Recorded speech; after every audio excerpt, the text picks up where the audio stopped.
USA Radio News, I'm Rick Vincent.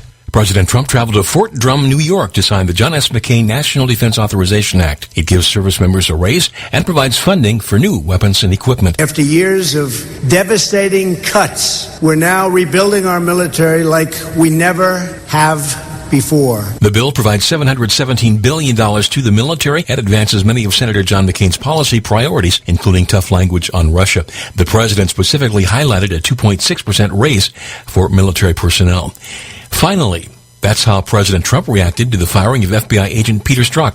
Strzok sent critical messages about then-candidate Trump in 2016 while overseeing the opening of the Russia investigation. The FBI is now running the investigation into Friday's theft of an airplane at SeaTac. Port of Seattle Commission President Courtney Gregori said all security protocols were followed the day of the hijacking. We had an aberration. You're listening to USA Radio News.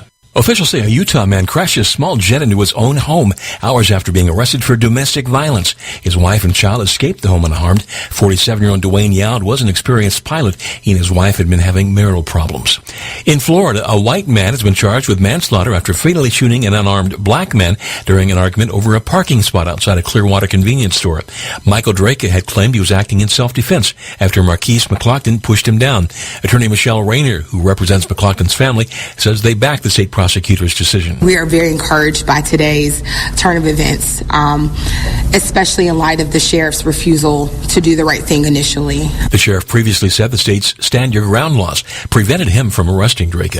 Alleged Golden State killer Joseph D'Angelo has been charged with a 1975 murder in Visalia, California. While there is no DNA in the Visalia cases, the hard work of determined investigators over the course of the last 44 years has paid off and led to this moment. This is USA Radio News. House Minority Leader Nancy Pelosi is disputing the validity of a list being cited by MSNBC. USA's Chris Barnes has more. After MSNBC comes out with a list that it says is of 51 party members running for the House who have said they won't support Nancy Pelosi for Speaker if the Democrats take control of the House this fall. Pelosi herself speaks on MSNBC's AM Joy on Sunday, and the California Democrat took issue with that list. NBC has been on a jag of this. This is one of their priorities to undermine my prospects as Speaker. But she added she doesn't put much stock in the list anyway. None of us is indispensable, but I think I'm the best person for the job. For USA Radio News, I'm Chris Barnes. President Trump slams former senior aide Omarosa Newman over allegations in her soon-to-be-released book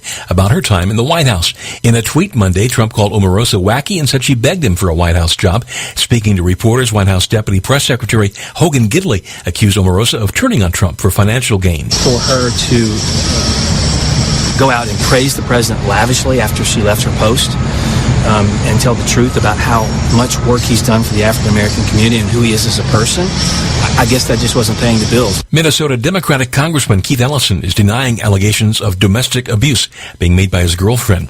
The woman says she won't share alleged video footage of the incident because it's humiliating. Ellison has denied such an incident ever occurred. For USA Radio News, I'm Rick Vincent. Today we decided to walk to school. The light counted. 15, 14, 41, 31, 13. We took a left on Carroll Street. Danny's smart, but he gets distracted.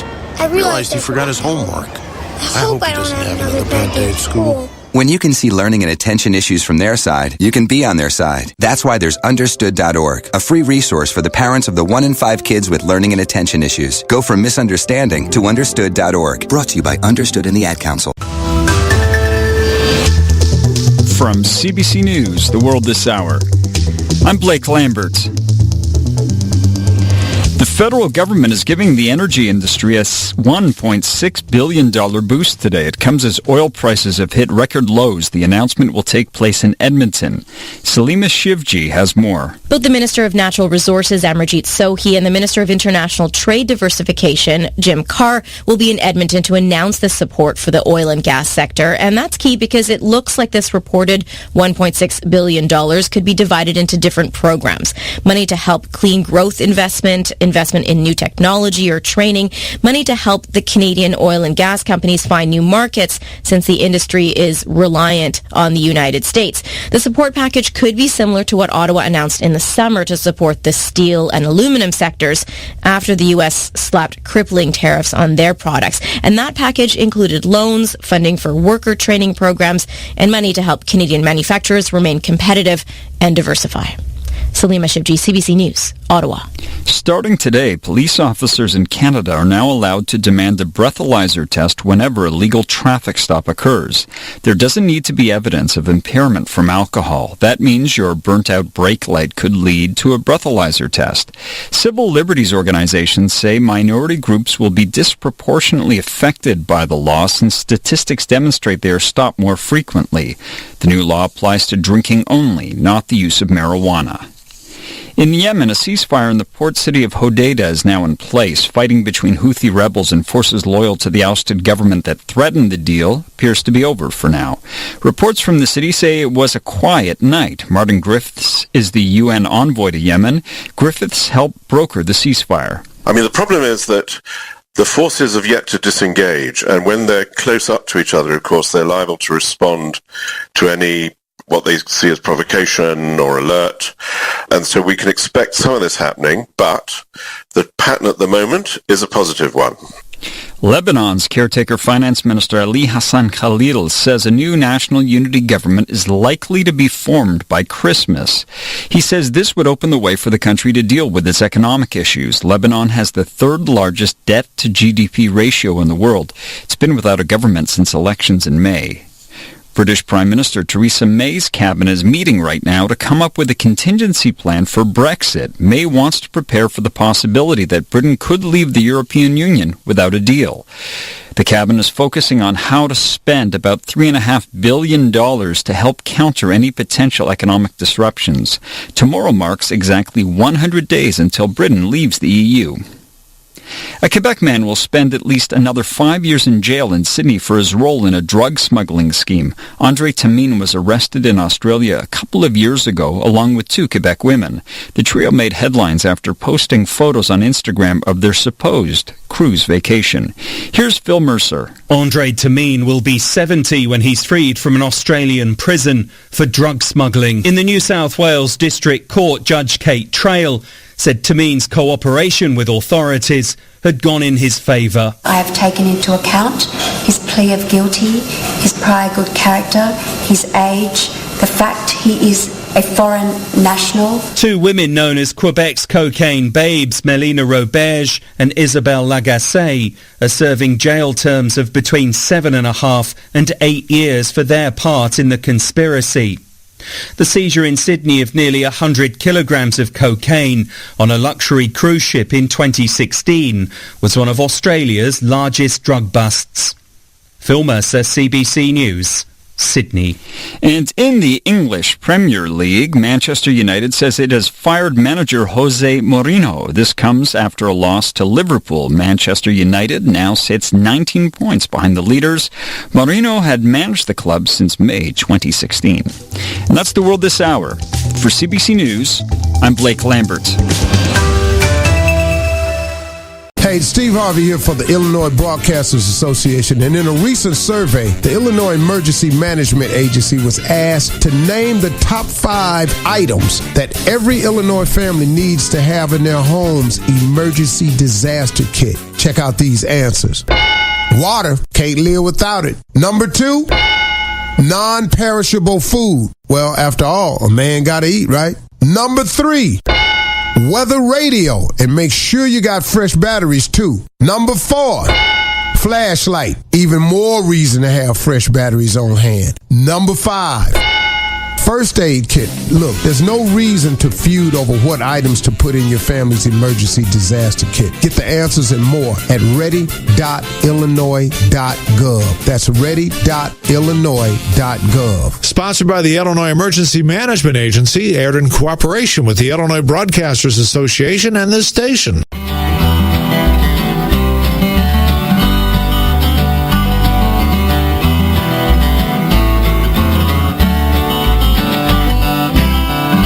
A good Tuesday to you. It's time once again for RFD Illinois. I'm DeLoss Yonke. I'm Rita Frazier, and how was your yesterday? Yesterday was a big news kind of yesterday. I guess. Which we'll share in just a little bit. Bill Graff at FSA saying, hey, get in and get signed up for the old market facilitation program. And I asked, well, what if we want to do it for 2019 cash flow? And he explains why you need to come in now. and get that stuff taken care of. I did hear the interview. It was great. And I did hear a part of the interview that Bill said, come on in, have lunch in town, and then come on by. And then I was like, did he offer to pay for everybody's lunch? Did I hear that? He didn't come out and say that, no. He just suggested that you come in town and have lunch. If you're at Peoria County Farm Bureau, you're just north, or the office is just south of Jubilee Cafe, so you could go in the middle of the afternoon and have pie. At the FSA offices? Yeah, okay. Go have pie in the middle of the afternoon, and then go to the FSA office. Or go to FSA and then go have pie after. Do they have coconut cream? Either way. They've got good pie. There's a bunch. There is a plan. Yes. And Lindsay Ramsey, Illinois Farm Bureau, talking about dicamba training and why we need to wait a little bit before we even go to get our certification. She's in the know. She knows. How about you? Oh, how about me? Yeah. Was yesterday okay? Yeah. I think. Yeah. I feel like it was, yeah. What do you have to share for the program today? What are you here for? Andy Sprague is joining us for a segment, and we talked to him in Chicago about his lodge in Kinderhook. Stay with us, RFD Illinois. With this week's edition of Farm Week, the early word, here's DeLaw Schonke. Illinois Farm Bureau members and their cohorts across the nation hailed congressional passage of a new farm bill. Discover more details of what the bill contains in this week's edition of Farm Week. 30 county farm bureaus will conduct 19 projects next year focused on addressing local nutrient concerns. Learn more about the latest round of Illinois Farm Bureau Nutrient Stewardship Grant winners in Farm Week, the #1 ag publication in the state. Arriving soon in your mailbox. No other farm weekly in Illinois has as many people on the ground in Illinois covering Illinois agriculture for you with the depth on key issues to help keep you profitable. And don't forget, you can get daily or even more frequent updates online anytime at farmweeknow.com. Welcome back to RFD Illinois. I'm DeLaw Schonke. Chances are the ground's too soft to be out working anyway, so it's a good time to get to your local FSA office if you haven't already. Make sure you sign the form for the Market Facilitation Program. The deadline is January 15 for that. Who knows, though, with this whole government funding budget talk, if the lights will be on after this week. So get in there while you know you can and get that form signed. Bill Graff is FSA State Administrator. To lock yourself into even the first payment, if you haven't done that yet, you need to come in and sign the MFP form. You need to come in and sign that 910. Whenever you certify your bushels to either corn or soybeans, or you certify the number of pigs, or you sign up for the milk portion, you have to sign that individual line to trigger those payments. But to lock yourself in for any potential MFP payments, or even the first payment if you haven't done it, you have to come in and sign that 910. You got to make sure, too, any of your absentee landlords that you're 50-50 with, you got to make sure they got it signed. I would also caution you, before you report or certify the bushels of your landlord, you check with the landlord and make sure they don't own some ground someplace else also. Just make sure that you get signed up before the 15th of January. And this week here before Christmas would be a great week for producers to come in.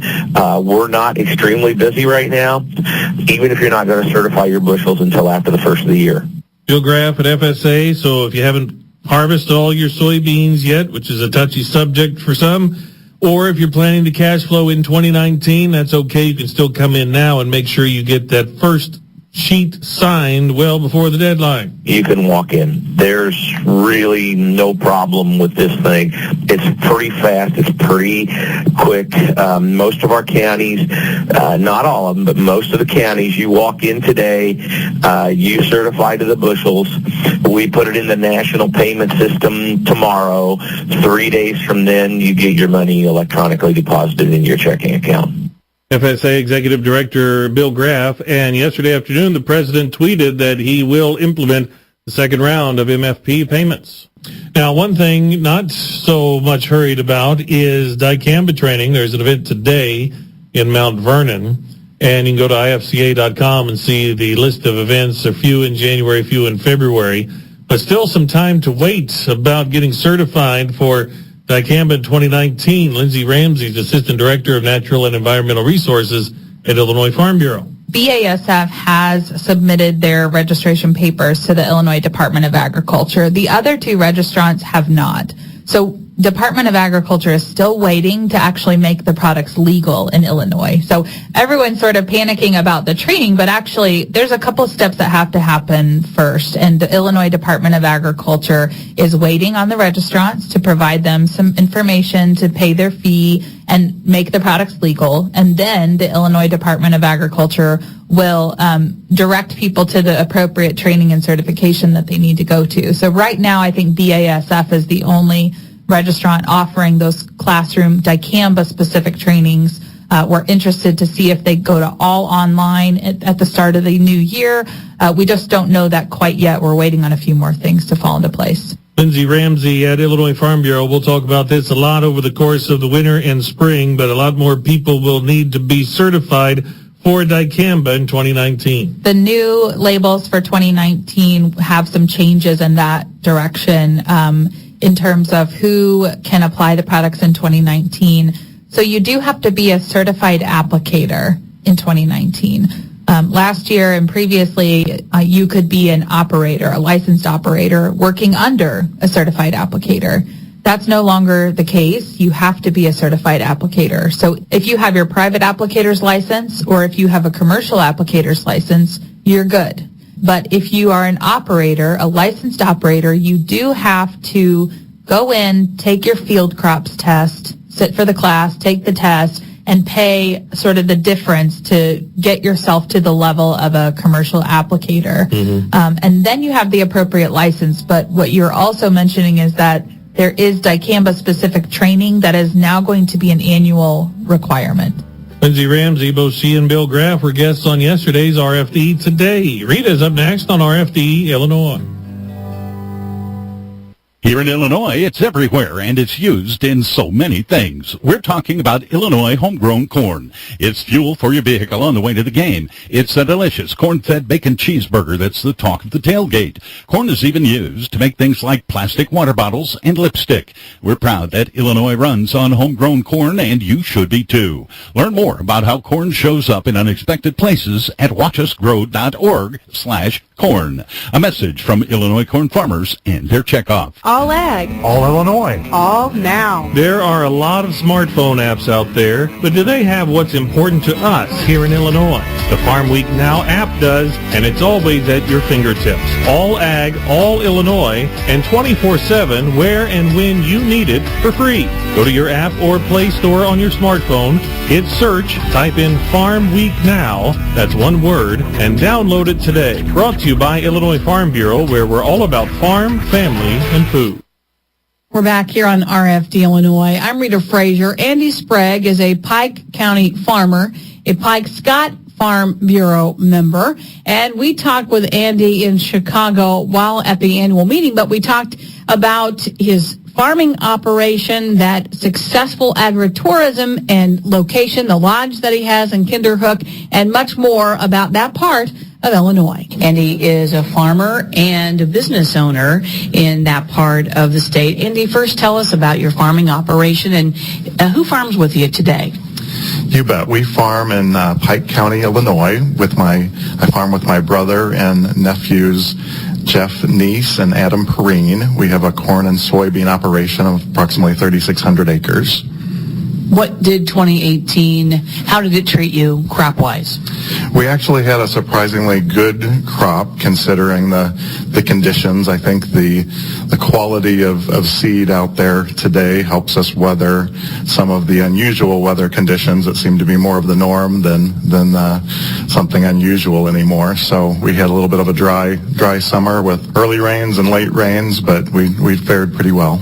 And keeping production agriculture in your life was a priority for you. Yes, it was. But when I came back to the farm, I wanted to diversify the operation, so I didn't need to be a drag or a draw financially on the farming operation, because we, like many farms, had a challenge in the late 70s and during the 80s, and just kind of learned to be pretty lean. So I developed a side agritourism business called Sprague's Kinderhook Lodge. It started as a 7-bedroom facility to mostly house hunters. Pike County, as many people know, is world-renowned for its quality and quantity of white-tailed deer. So what started out just as something that I thought would be a few months of the year has turned out to be a 3-building, 21-bedroom special events facility that's really, we're blessed to be busy throughout the year.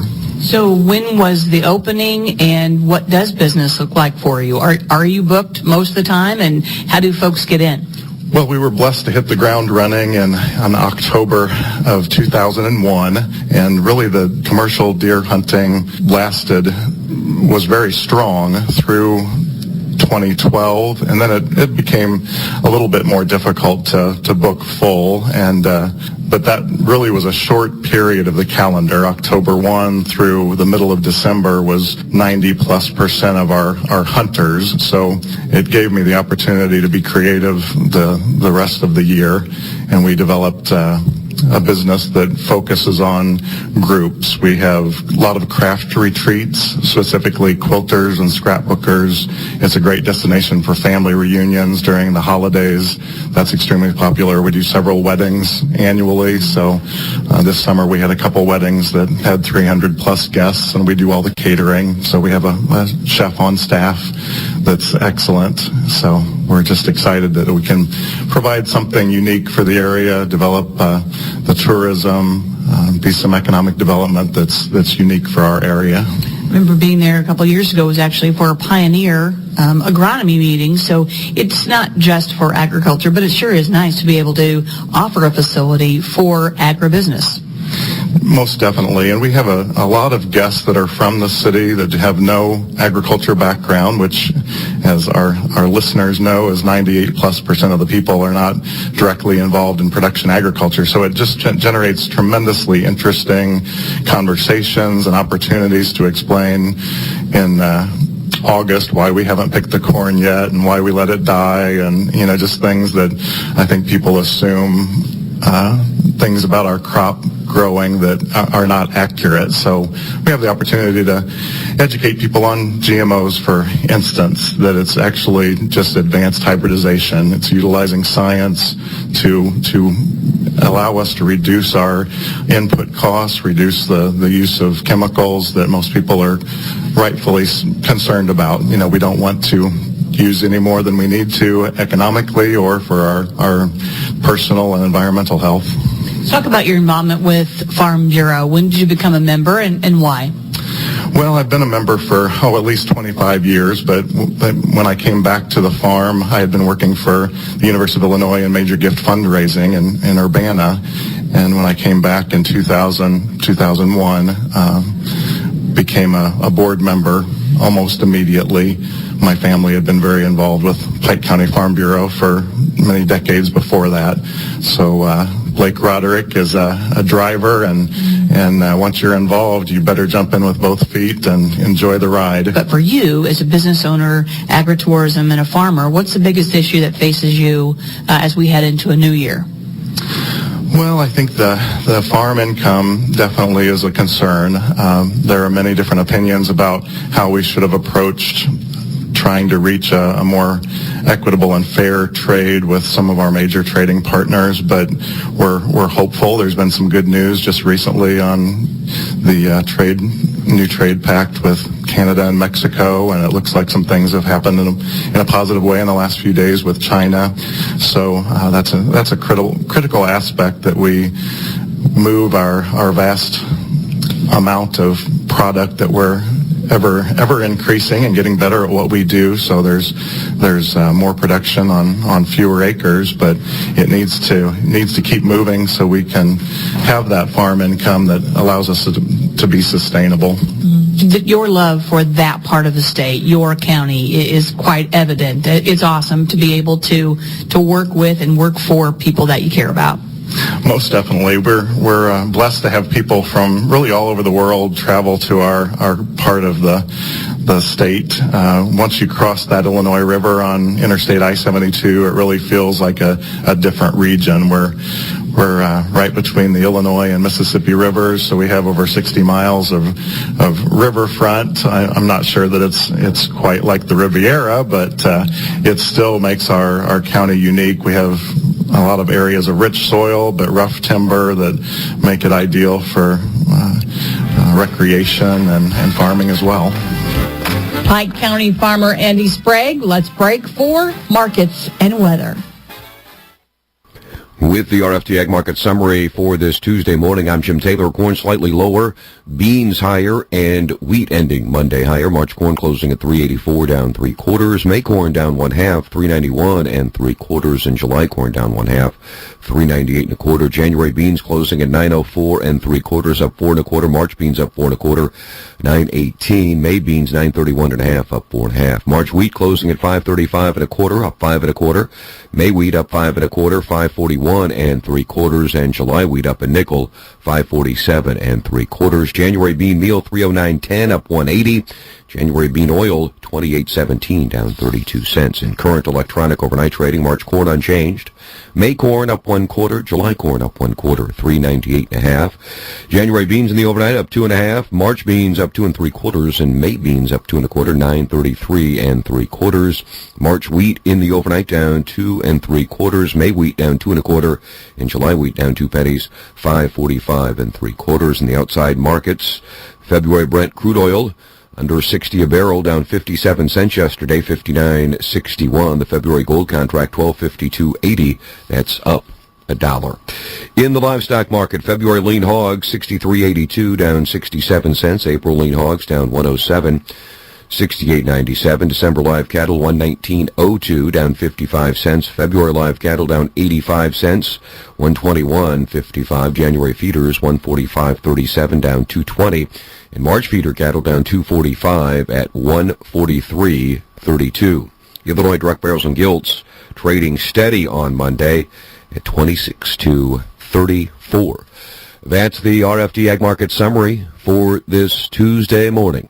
I'm Jim Taylor for the RFD Radio Network. Good morning, this is Dan Hicks from Freeze Notice Weather with the early morning weather update on the RFD Radio Network for this Tuesday morning. It was dry and mild across the Midwest the past 24 hours. Daytime highs yesterday in the 40s and 50s were common across much of the region, including here in Illinois. Early today, skies are fair to partly cloudy, with readings mostly in the 20s and 30s. Dry, mild weather is expected over the area for today and tomorrow. Highs in the 40s and 50s will again be common across much of the Midwest. A few spots in the far south could be close to 60 degrees. Normal high temperatures for today across Illinois range from the low to mid-30s in the far northern part of the state up into the low to mid-40s in the far south. The next chance for some precipitation will arrive across the state tomorrow night through Thursday night as a weak system moves in from the west. Much of this precipitation will fall in the form of light rain across the region, with some 1/10 to half-inch amounts expected across Illinois and surrounding areas. Heaviest amounts of precipitation from this system will occur in the eastern Midwest. Precipitation may end as a little bit of light snow or flurries across the region on Thursday and Thursday night as some cooler air moves in from the northwest. The temperatures will stay near to above normal across most of the region right through late this week, and some warming will likely occur again Friday into Saturday. Another weak system will move across the Midwest later this weekend and early next week. Could bring some mixed precipitation to the northern Midwest and some rain farther south just prior to Christmas. Looking ahead into the 6 to 10 day time frame, it does look like temperatures will continue to average near to above normal across most of the central and eastern part of the country.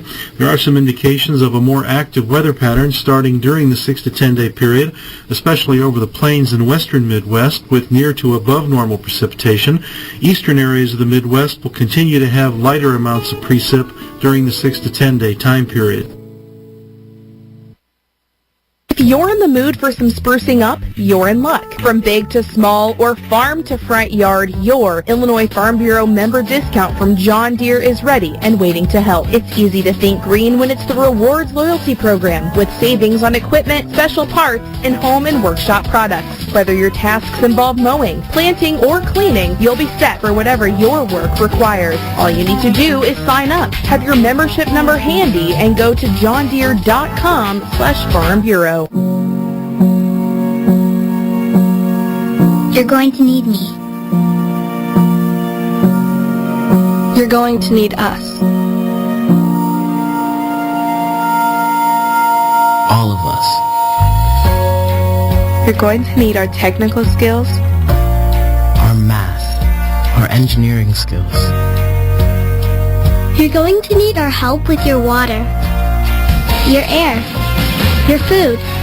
You're going to need our organizational skills, our problem-solving skills. You're going to need our determination, our honesty, our compassion. You're going to need the next generation of leaders to face the challenges the future will bring. And we promise we'll be there when you need us. Today, 4-H is growing the next generation of leaders. Support us at 4h.org. Farm Week and FarmWeekNow.com journalist Dina Stroish connects rural routes for you. From the Farm Bill to crop insurance to GMO labeling, her expertise is apparent in the stories she reports. Here's a bit about her rural roots. I get to meet interesting people and share their stories, and I get paid to do it. I cover ag policy and really enjoy keeping the farming community updated on these important issues. Be it routes or roots, RFD Radio, FarmWeekNow.com, and Farm Week keep you connected.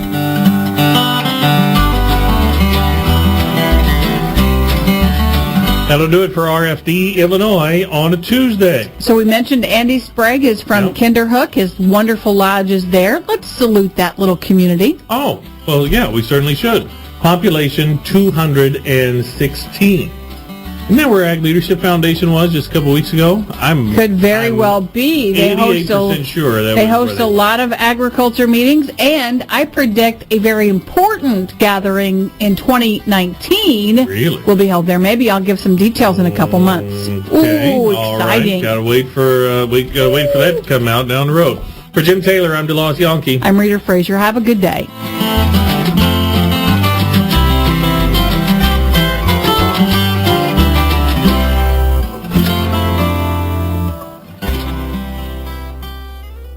They were outnumbered, out-equipped. They had no chance of winning, but they had one huge advantage: General George Washington. The fate of unborn millions will now depend, under God, on the courage and conduct of this army. We have to resolve to conquer or die. Just as the leadership of one man helped form a nation, today leadership can transform the world. Leadership is in you. Now pass it on from passiton.com. News, I'm John Shea. The British Cabinet is meeting to discuss the government's plans to intensify preparations for leaving the European Union without a deal. The Prime Minister, Theresa May, has warned that if, as expected, Parliament rejects her Brexit deal in a vote next month, then there would either be no deal or no Brexit. Our correspondent, Rob Watson, explains what leaving without a deal means. If Britain leaves the European Union without a deal, there will be no legal relationship between Britain and the European Union. Worth remembering, the European Union is by far and away Britain's biggest export market. There would suddenly be tariffs on automotive parts, huge tariffs on agricultural products. And just to take one issue, Imperial College in London have found that if you were to have an increase of 2 minutes in checks at the main border between Britain and the European Union, you would get a 30-kilometre tailback in 24 hours. And that's why I think it's incredibly hard not to see this either as an absolutely hopeless bluff by the government or an act of political suicide. China's leader Xi Jinping has celebrated what he calls the epic accomplishments made by the country since it launched a series of reforms 40 years ago. In a speech, Mr. Xi tried to reassure the world that China posed no threat, but said no one would dictate what the country should or should not do. Stephen McDonnell reports. President Xi Jinping said that the lifting of 740 million people out of poverty had been a miracle, but the world should expect more miracles where that came from. He also said that China's economy would continue to open up, but that it takes a good blacksmith to make good steel, and that the key to development here lies with the Communist Party.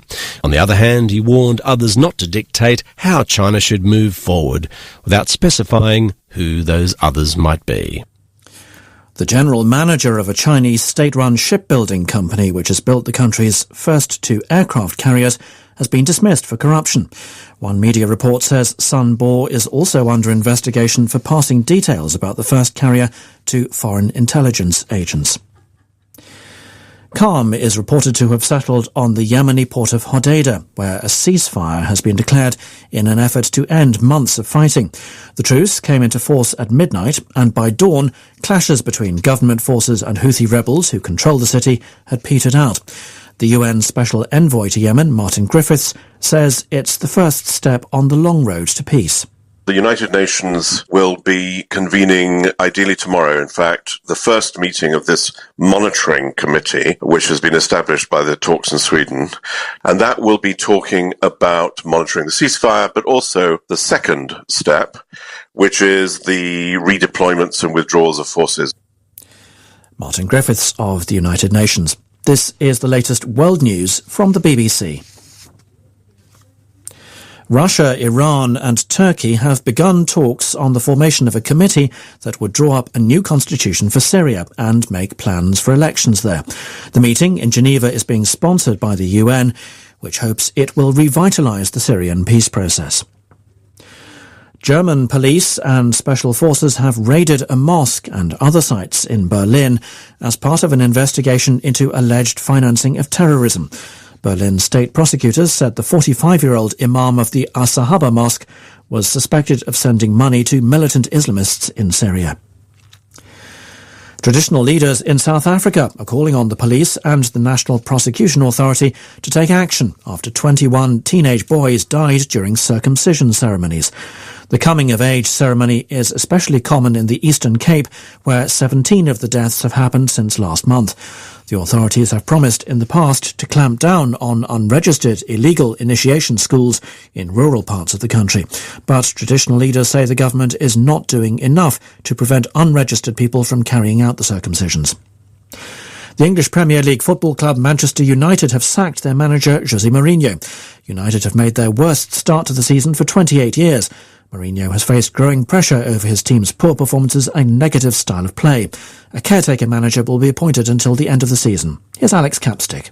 I think the board have just run out of patience with the way the team are playing. It's not just the fact that they're in 6th place in the league this season, but they are 19 points behind leaders Liverpool, and there's just a clear gulf in class between the top teams Liverpool and their close neighbours Manchester City and Manchester United. It wouldn't matter so much if they were looking to score and being excited, but everyone looks a bit glum, including the players, including Jose Mourinho. He spent most of his market summary for this Tuesday morning. I'm Jim Taylor. Corn slightly lower, beans higher, and wheat ending Monday higher. March corn closing at $3.84, down 3/4. May corn down 1/2, $3.91 3/4, and July corn down 1/2, $3.98 1/4. January beans closing at $9.04 3/4, up 4 1/4. March beans up 4 1/4, $9.18. May beans $9.31 1/2, up 4 1/2. March wheat closing at $5.35 1/4, up 5 1/4.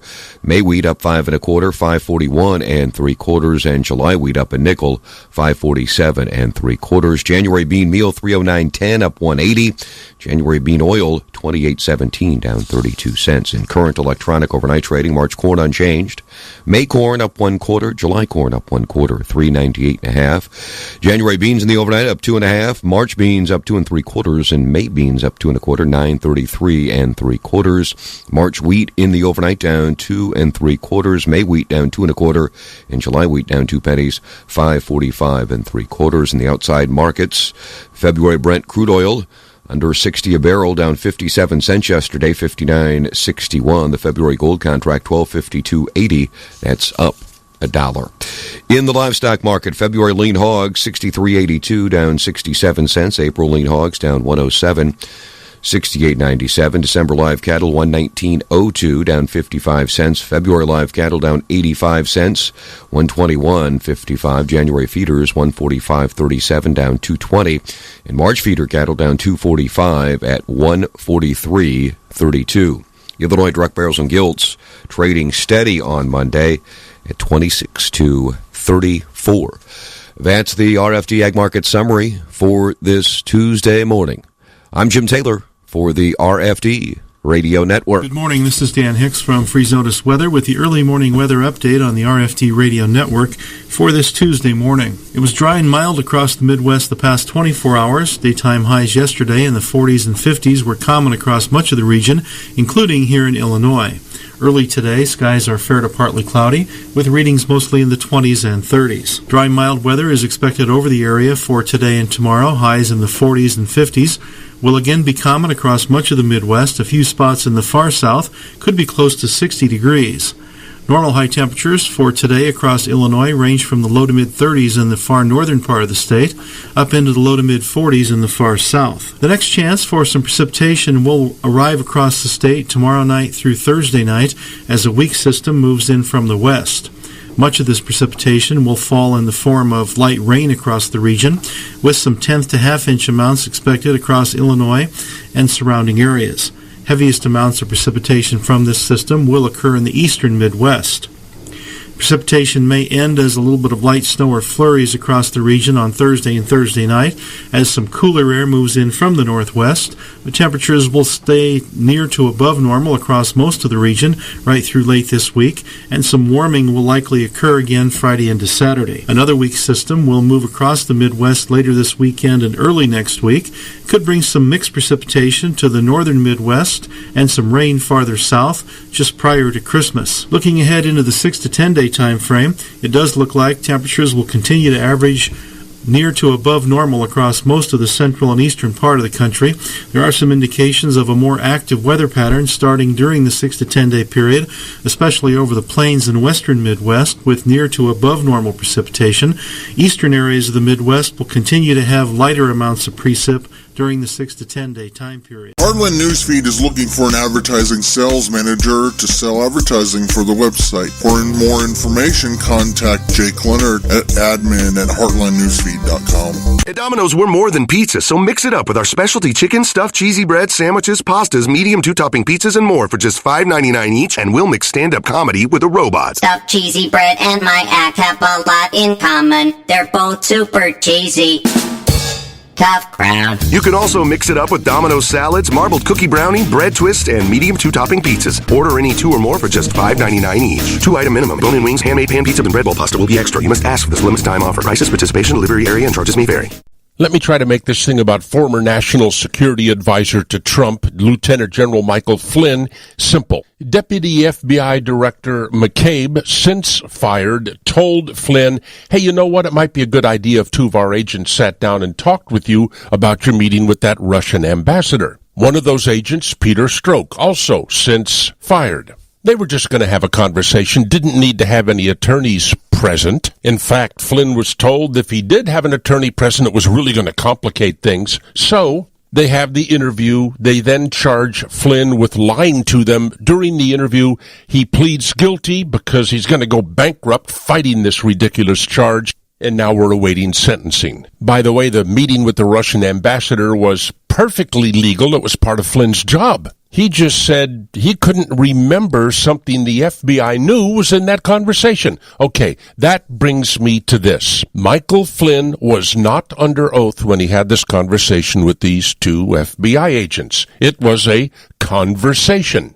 He was not read any rights. He was not told he had the right to have an attorney present. It was a trap. And this is what really bothers me. They say he lied to an FBI agent. But FBI agents, specifically McCabe, lied to him in setting the meeting up. Oh, it's just a conversation about that Russian ambassador. Put me on a jury? Not guilty. I will never vote to convict somebody of lying to the government if they are not under oath. If it is okay for the government to lie to us, why is it not okay for us to lie to the government? Those people work for us, not the other way around. It's called jury nullification. You won't find me ever voting to convict somebody for lying to the government unless they're under oath. Solomon Brothers Studios, Naples, it's Neil Bortz. Mike has FOM, the fear of missing McRib, so he cleared his calendar. Yo, dude, backstage passes? Nah. Hey, babe, this weekend? Can't do it. What up? That sounds great, but count me out. Do what you gotta do. Just don't miss the return of the sandwich, the myth, the legend, the McRib. Hurry into McDonald's today and get 2 tangy McRib sandwiches for just $5. How's that sound for delicious? Prices and participation. Remember back a few years ago when you wanted to sell something? Where could you advertise that product? You had so many media to choose from. There were signboards and newspapers and radio and television. Which one should you pick? Well, thanks to Heartland Newsfeed, those days are over. Let us help you plan a print ad, an online ad, or a radio ad that will target your customer. And the price is based on the type of advertising you want to do, the size of the print ad, or the length of the radio spot. Or you can choose all three. And our prices are considerably more affordable than the competition. And best of all, we guarantee satisfaction. If you don't like your ad, we'll do it over for you. We want you to be satisfied with what we do, so you'll let us plan your advertising over and over. So, call Heartland Newsfeed today at 1-866-285-4117. That's 1-866-285-4117. It's a new type of advertising for a brand new century. This is Inside Agriculture on the RFD Radio Network. I am Rita Frazier. Chris Reynolds is the Midwest Deputy Director for the American Farmland Trust. He talks with us about the upcoming conservation cropping seminars in Illinois. This is our 6th year of actually putting these conservation cropping seminars on. We try to move them around to different locations every year throughout the state of Illinois. American Farmland Trust serves on the steering committee and is a partner as well as a sponsor of these events each year. And we work with the other partners, the local soil and water conservation districts and the Department of Ag and the Natural Resources Conservation Service, as well as the Illinois Stewardship Alliance and IEPA to bring these to Illinois each year. And we try to find new speakers and new topics that we think will be of interest and relevant to farmers throughout Illinois. So 3 opportunities we mentioned, the 20th, 23rd, and 24th. And you pick locations that sort of move it around a little bit, give everyone a little bit of an opportunity. Yeah, we really like to spread it out throughout the state, and each year we kind of look at the map of where we've held these in the past, and you know what some areas maybe we haven't reached in the state, and we try to focus on those areas.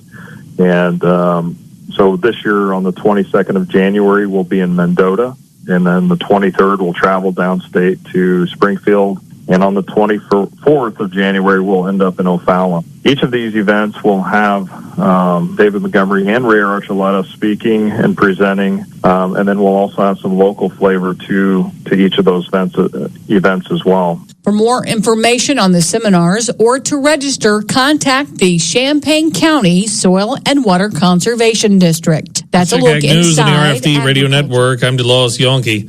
Tweet from the president late yesterday afternoon. Quote, today I'm making good on my promise to defend our farmers and ranchers from unjustified trade retaliation by foreign nations. I have authorized Secretary Perdue to implement the second round of market facilitation payments. Our economy is stronger than ever. We stand with our farmers, unquote. Even if you're not done with soybean harvest, or even if you want to cash flow the MFP payments for 2019, Bill Graff, State FSA Executive Director, says be sure to get into the office and sign the form that gets you into MFP in the first place. If you're not going to do anything for cash flow till after 2019, that's a good plan, but you have to remember we got to get everybody signed up by the 15th of January, and you're going to have to the 1st of May to bring in your evidence anyway.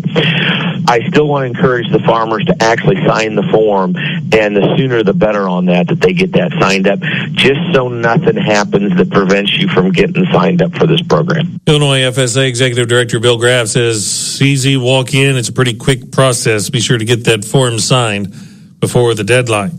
News out of D.C. now. The U.S. Environmental Protection Agency is picking up where Congress left off, trying to fix a long-standing manure air emissions reporting requirement for livestock farmers.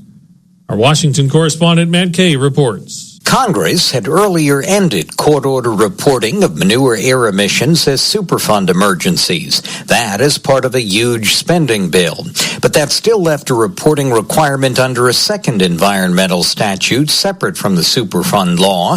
And now, National Pork Producers spokesman Dave Warner says the EPA has stepped in. Well, the latest EPA rule or proposed rule would exempt livestock farmers from reporting emissions from their farms to state and local authorities for first responders, so emergency fire department. Something Warner argues pork producers feel is impractical and unnecessary, since pork farmers don't have the same hazardous chemicals on their farms as industry. Businesses that use hazardous chemicals, they're supposed to report what they have to state and local emergency response people. In case there's a problem, first responders will know what they're dealing with. Well, there's no chemical hazards on a farm. We're talking about emissions from the natural breakdown of manure.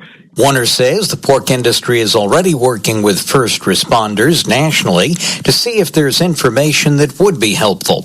Pork producers, the National Milk Producers Federation, and other livestock groups have or will weigh in to support the proposed EPA rule before it's expected to be finalized next year. For the RFD Radio Network, Matt Kay, Washington. Strong supply for milk and unfortunately, less demand for fluid milk has taken a toll on milk prices, and it also has taken a toll on other parts of the industry. For example, the supply of America's cheese continues to hit record levels, and producers fear that that mountain could grow even more and have more financial concerns for the industry. About 1.4 billion pounds of American cheddar and other kinds of cheese is now in cold storage warehouses across the country. It is the largest stockpile since federal record keeping began more than 100 years ago.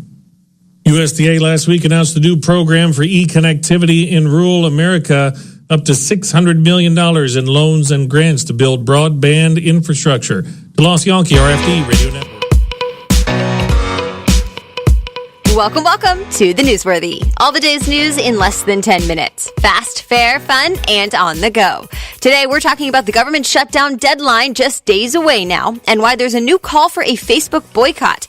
Plus, AI faces Google's $1 billion plan, and the worst password people are still using. Those stories and many more in less than 10 minutes. I'm Erica Mandy. Today is Tuesday, December 18th. You ready? Let's do this. We're just days away now from a possible government shutdown, and there's no clear compromise happening, at least not yet. President Trump wants $5 billion in funding for a border wall, but Democrats still say not gonna happen. So what now? Well, Fox News reports some are trying to convince the president that a short-term spending bill is a good option for now, and to push the fight for the border wall to next year. But it's not clear that will happen. And if Congress can't pass a spending bill by midnight on Friday, parts of the government will shut down, which means non-essential services will close, and hundreds of thousands of government employees might have to go without pay. So stay tuned. Two new reports confirm Russia used social media a lot to influence the 2016 presidential election and cause conflict in America. We're talking words, images, and videos on every major social media platform, and tailored to voters' interests to try and sway them. The Washington Post says the report found all signs point to Russia working to get President Trump elected. One found Republicans were encouraged to vote Trump, and Democrats were basically encouraged not to vote at all. The posts were made to look like they were coming from other Americans when they weren't. And the other report found an effort to target Black Americans, to encourage them not to vote, or exploiting actual concerning instances just to stir up conflict. The NAACP says it's now returning a donation from Facebook, and it's calling on a week-long boycott of Facebook and Instagram starting today. The Federal Reserve kicks off a 2-day meeting today, and by the end of it tomorrow, the Fed is expected to raise interest rates for a 4th time this year. Investors are pretty nervous. Already yesterday, major U.S. stock indexes fell to their lowest levels in more than a year. President Trump has always made it clear he's not happy the Fed is even thinking about another interest rate hike. More on that later this week. Also, in not-so-great financial news, student debt has set a new record, not the good kind. Bloomberg reports it doubled since the Great Recession. Well, the former CEO of CBS will not be getting the big payout he had hoped for. CBS board members say he won't get a dime of the $120 million severance package. They say he violated company policy and did not cooperate with investigations. Remember, ex-CEO Les Moonves was forced out in September because of sexual harassment and assault allegations. It prompted the company to hire 2 law firms to investigate. And this announcement this week is the end result. But CNN reports an attorney from the former CEO called the claims baseless and the board's decision, quote, without merit. Have you seen the human-looking faces artificial intelligence can now create? Some are calling it kind of scary. Pictures of what look like real people are actually not people at all. They were just AI generated. The Verge has a comparison to what AI was able to create just in 2014. The pictures aren't that great. They're grainy, black and white, and you can tell they're not real people. But now, just 4 years later, they look full-on human. And the questions of how this could impact society have now begun. Of course, I'm posting a link to the images so you can take a look for yourself. Just check out today's episode notes on thenewsworthy.com.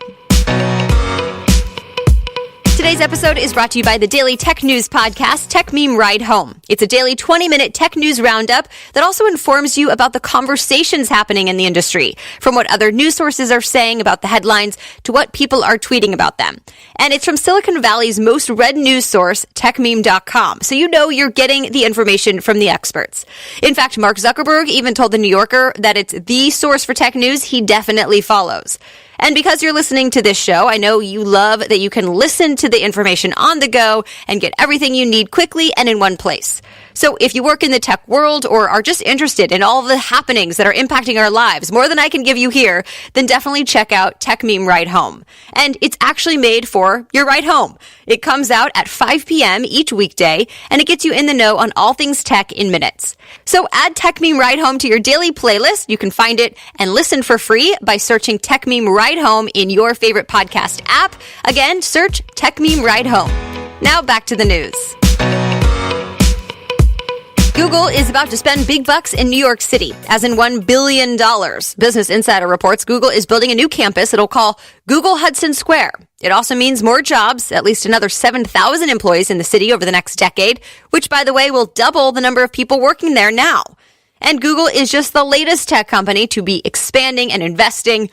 Remember, Amazon plans to have new offices in both Queens, New York and Arlington, Virginia. And Apple recently said it's expanding to Austin, Texas. There's a new list out for best places to live in the U.S. Money Magazine said it took its previous list, released every year, and broke it down further to find the best city in each state, all 50 of them. The criteria? Things like cost of living, housing, schools, and weather. So the winners were Dublin, California, and Highlands Ranch, Colorado. You can see the full list and the city called the best to live in for your state in today's show notes. So what about the year's worst passwords? Well, there's a list for that too. The rankings by Splash Data looked at 5 million passwords leaked online in 2018. Number 1 on the list for the 5th year in a row, 123456. Yeah. Number 2, password. Yes, people still apparently use password for their password. And this year, the president's first name, Donald, came in as number 23. Of course, experts advise against these common and simple codes to access your personal data. And that's it for today. Thank you so much for listening. As always, if you want to read more about any of the news stories we talked about in this episode, just go to the homepage of thenewsworthy.com. From there, click episodes and look for today's date. The Newsworthy is ready for you to listen and be in the know every weekday by 4 in the morning. I'll be back with more news tomorrow. Have a great day.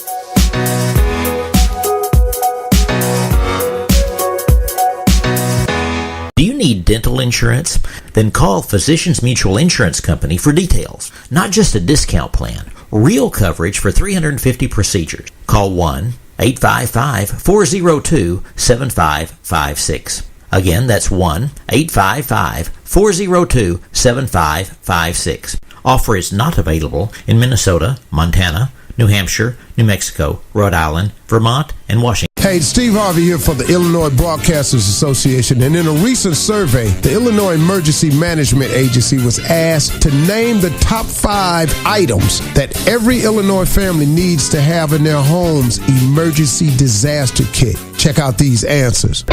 Water, can't live without it. Number 2, non-perishable food. Well, after all, a man gotta eat, right? Number 3, weather radio, and make sure you got fresh batteries too. Number 4, flashlight, even more reason to have fresh batteries on hand. Number 5, first aid kit. Look, there's no reason to feud over what items to put in your family's emergency disaster kit. Get the answers and more at ready.illinois.gov. That's ready.illinois.gov. Sponsored by the Illinois Emergency Management Agency, aired in cooperation with the Illinois Broadcasters Association and this station. In an emergency, radio can be your lifeline. When the power is out and cellular networks are down, Next Radio is the free FM radio app that still works on your Android smartphone. Download Next Radio now at the Google Play Store. Stay tuned to this station and stay safe. Quick Trip is introducing new, bigger biscuits starting at 99 cents through the QT app. They're so big and delicious, hunger doesn't stand a chance. In fact, hunger has better odds of winning the lottery while catching a leprechaun and getting struck by lightning. So if you're hungry, take hunger's chances down to 0 with QT's new, bigger, flakier, biscuitier biscuits. Soft, buttery goodness starting at just 99 cents when you order through the QT app. QT, more than a gas station. USA Radio News with Chris Barnes. President Trump's first national security advisor, retired General Michael Flynn, will be sentenced today for lying to the FBI about contacts with Russia's U.S. ambassador during the presidential transition. Special counsel Robert Mueller recommending no prison time, though, for Michael Flynn because he cooperated in the ongoing probe. Meanwhile, ex-FBI Director James Comey yesterday goes behind closed doors at a House committee meeting. Here's more from USA Radio's Tim Berg. Comey was again questioned about his handling of the Hillary Clinton email investigation and the early stages of the Russia probe. After meeting with lawmakers, Comey talks about the FBI's reputation. The FBI's reputation has taken a big hit because the President of the United States, with his acolytes, has lied about it constantly. That's a tragedy. That will be undone eventually. USA Radio News. 2 new reports for the U.S. Senate looking into the sweeping scale and scope of Russian efforts to influence the 2016 presidential election, and they say that Russia used every major social media platform in an effort to help Republican Donald Trump win the White House. The independent reports were prepared for the Senate Intelligence Committee, and they say the efforts aim to boost support for Trump while distracting and confusing potential supporters of Democrat Hillary Clinton.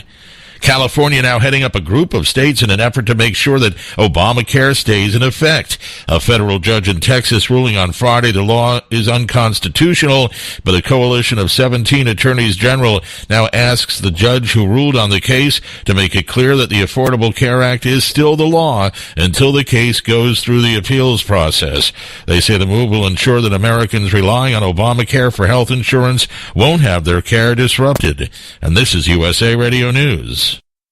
Stop me if you've heard this before. A wild ride on Wall Street. All right, you've heard it. Anyway, the latest from USA Radio's Robin Walensky. What will happen at the opening bell this morning remains anyone's guess. It could be a great opportunity for bargain hunters after a miserable session on Wall Street. The Dow Jones Industrial Average down 507 points. The Nasdaq off 156, more than 2%. And the S&P 500 falls to its lowest level in more than a year. The S&P down 54 points. For USA Radio News, I'm Robin Walensky. A Missouri man convicted of illegally killing hundreds of deer will be going to jail for a year, and while there, he's being told he'll have to watch the movie Bambi once every month. David Berry Jr. sentenced in what state wildlife officials call one of Missouri's biggest poaching cases ever. They say he killed hundreds of deer and took only the animals' heads and antlers, leaving the bodies to rot.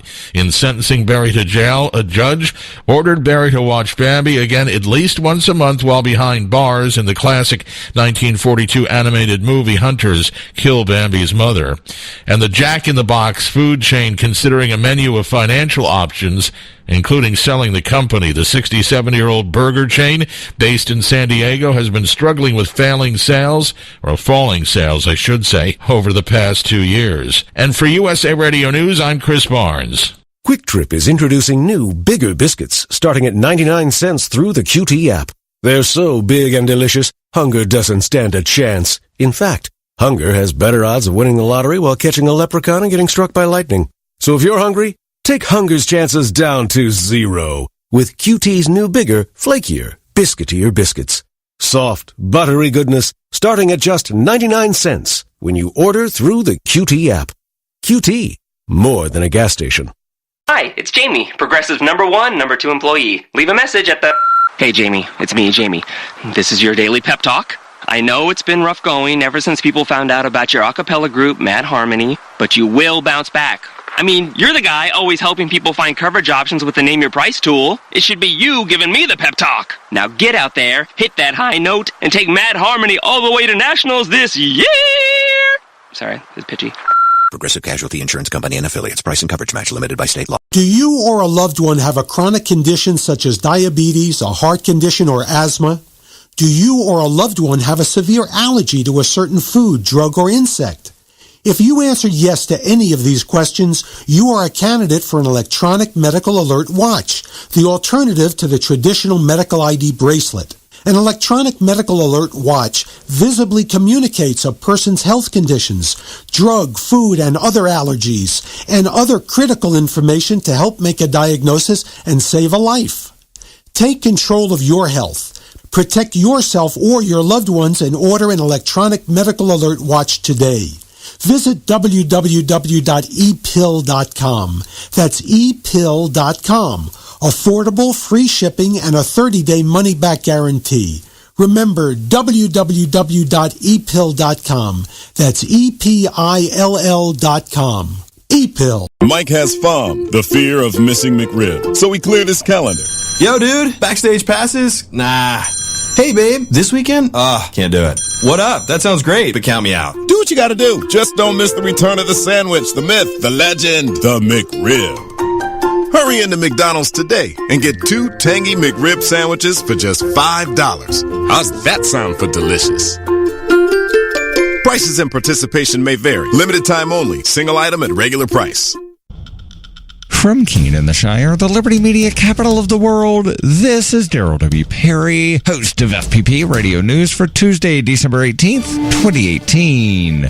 Silver is trading at $14.65 per ounce. Gold is valued at $1,249 per ounce. Zen is trading at $5, and the average price of Bitcoin is $3,539.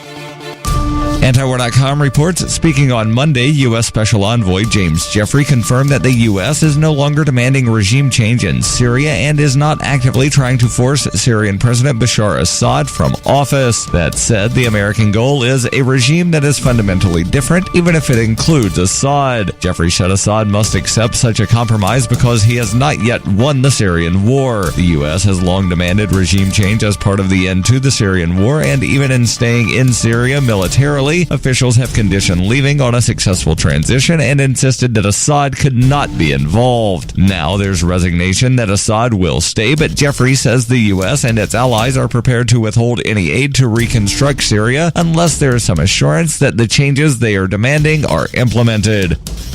Zencash has changed their name to Horizon to better represent their transition from a cryptocurrency to a pioneering platform that protects consumer data. They're working towards the day when anyone will be able to build privacy-based applications on the Horizon platform and generate income from them. This will allow Horizon to bring thousands of real-life services to the community. Services that provide freedom, utility, and privacy. HORIZEN.global.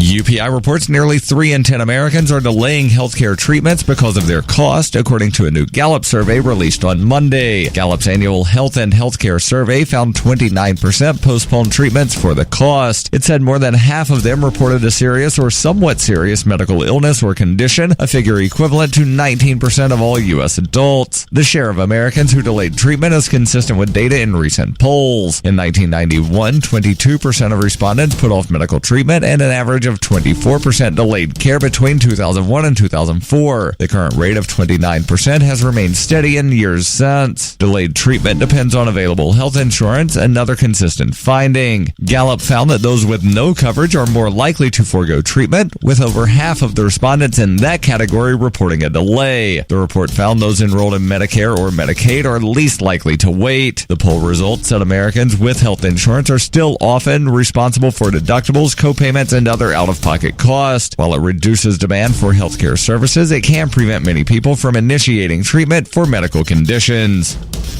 In 2115 New England, there are no borders, no states, and no regulations, yet never has a more peaceful and prosperous place existed. Faced with the prospect of waning power, Mr. Drake intends to replace the anarchy of New England with a government. Anarchy in New England by Joe Jarvis is available from Amazon.com and all major bookstores. Reuters reports a woman who climbed the Statue of Liberty's stone pedestal to protest U.S. immigration policy declared in federal court on Monday she would do it again to call attention to the plight of families separated at the border and was found guilty of trespassing. Therese Patricia Okamo was also convicted of interfering with governmental administration and disorderly conduct before a U.S. magistrate judge in New York City. Each misdemeanor carries a maximum sentence of 6 months in jail, according to Nicholas Biasi, a spokesman for the U.S. Attorney's Office in New York. Okamo, a native of the Democratic Republic of Congo, who the New York Daily News said became a U.S. citizen in 2016, remains free pending her sentencing on March 5th. In a statement announcing the guilty verdict, U.S. Attorney Jeffrey Berman said Okamo's actions went well beyond peaceable protest. Berkman said it was a crime that put people at grave risk, calling her conduct dangerous and reckless. Okamo was arrested on July 4th after she scaled the base of the statue, and after not complying with police for 3 hours, police evacuated the landmark in the midst of the U.S. Independence Day holiday. She and her lawyer later said her act of civil disobedience was primarily a demonstration against the Trump administration's policy of separating migrant children from parents who were caught crossing the U.S. border illegally. Administration officials said the policy was needed to secure the border, but it was ended in June after images of separated youngsters held in cage-like detention facilities sparked a furor both at home and abroad. Testifying in her own defense on Monday, Okamo was asked by her attorney, Ron Kuby, whether she would repeat her protest under the same circumstances. She answered yes, adding, "As long as our children are being placed in cages, my moral values call for me to do something about it." This has been FPP Radio News. Online at fppradio.com. Mike has FOM, the fear of missing McRib, so he cleared his calendar. Yo, dude, backstage passes? Nah. Hey, babe, this weekend? Can't do it. What up? That sounds great, but count me out. Do what you gotta do. Just don't miss the return of the sandwich, the myth, the legend, the McRib. Hurry into McDonald's today and get 2 tangy McRib sandwiches for just $5. How's that sound for delicious? Prices and participation may vary. Limited time only. Single item at regular price.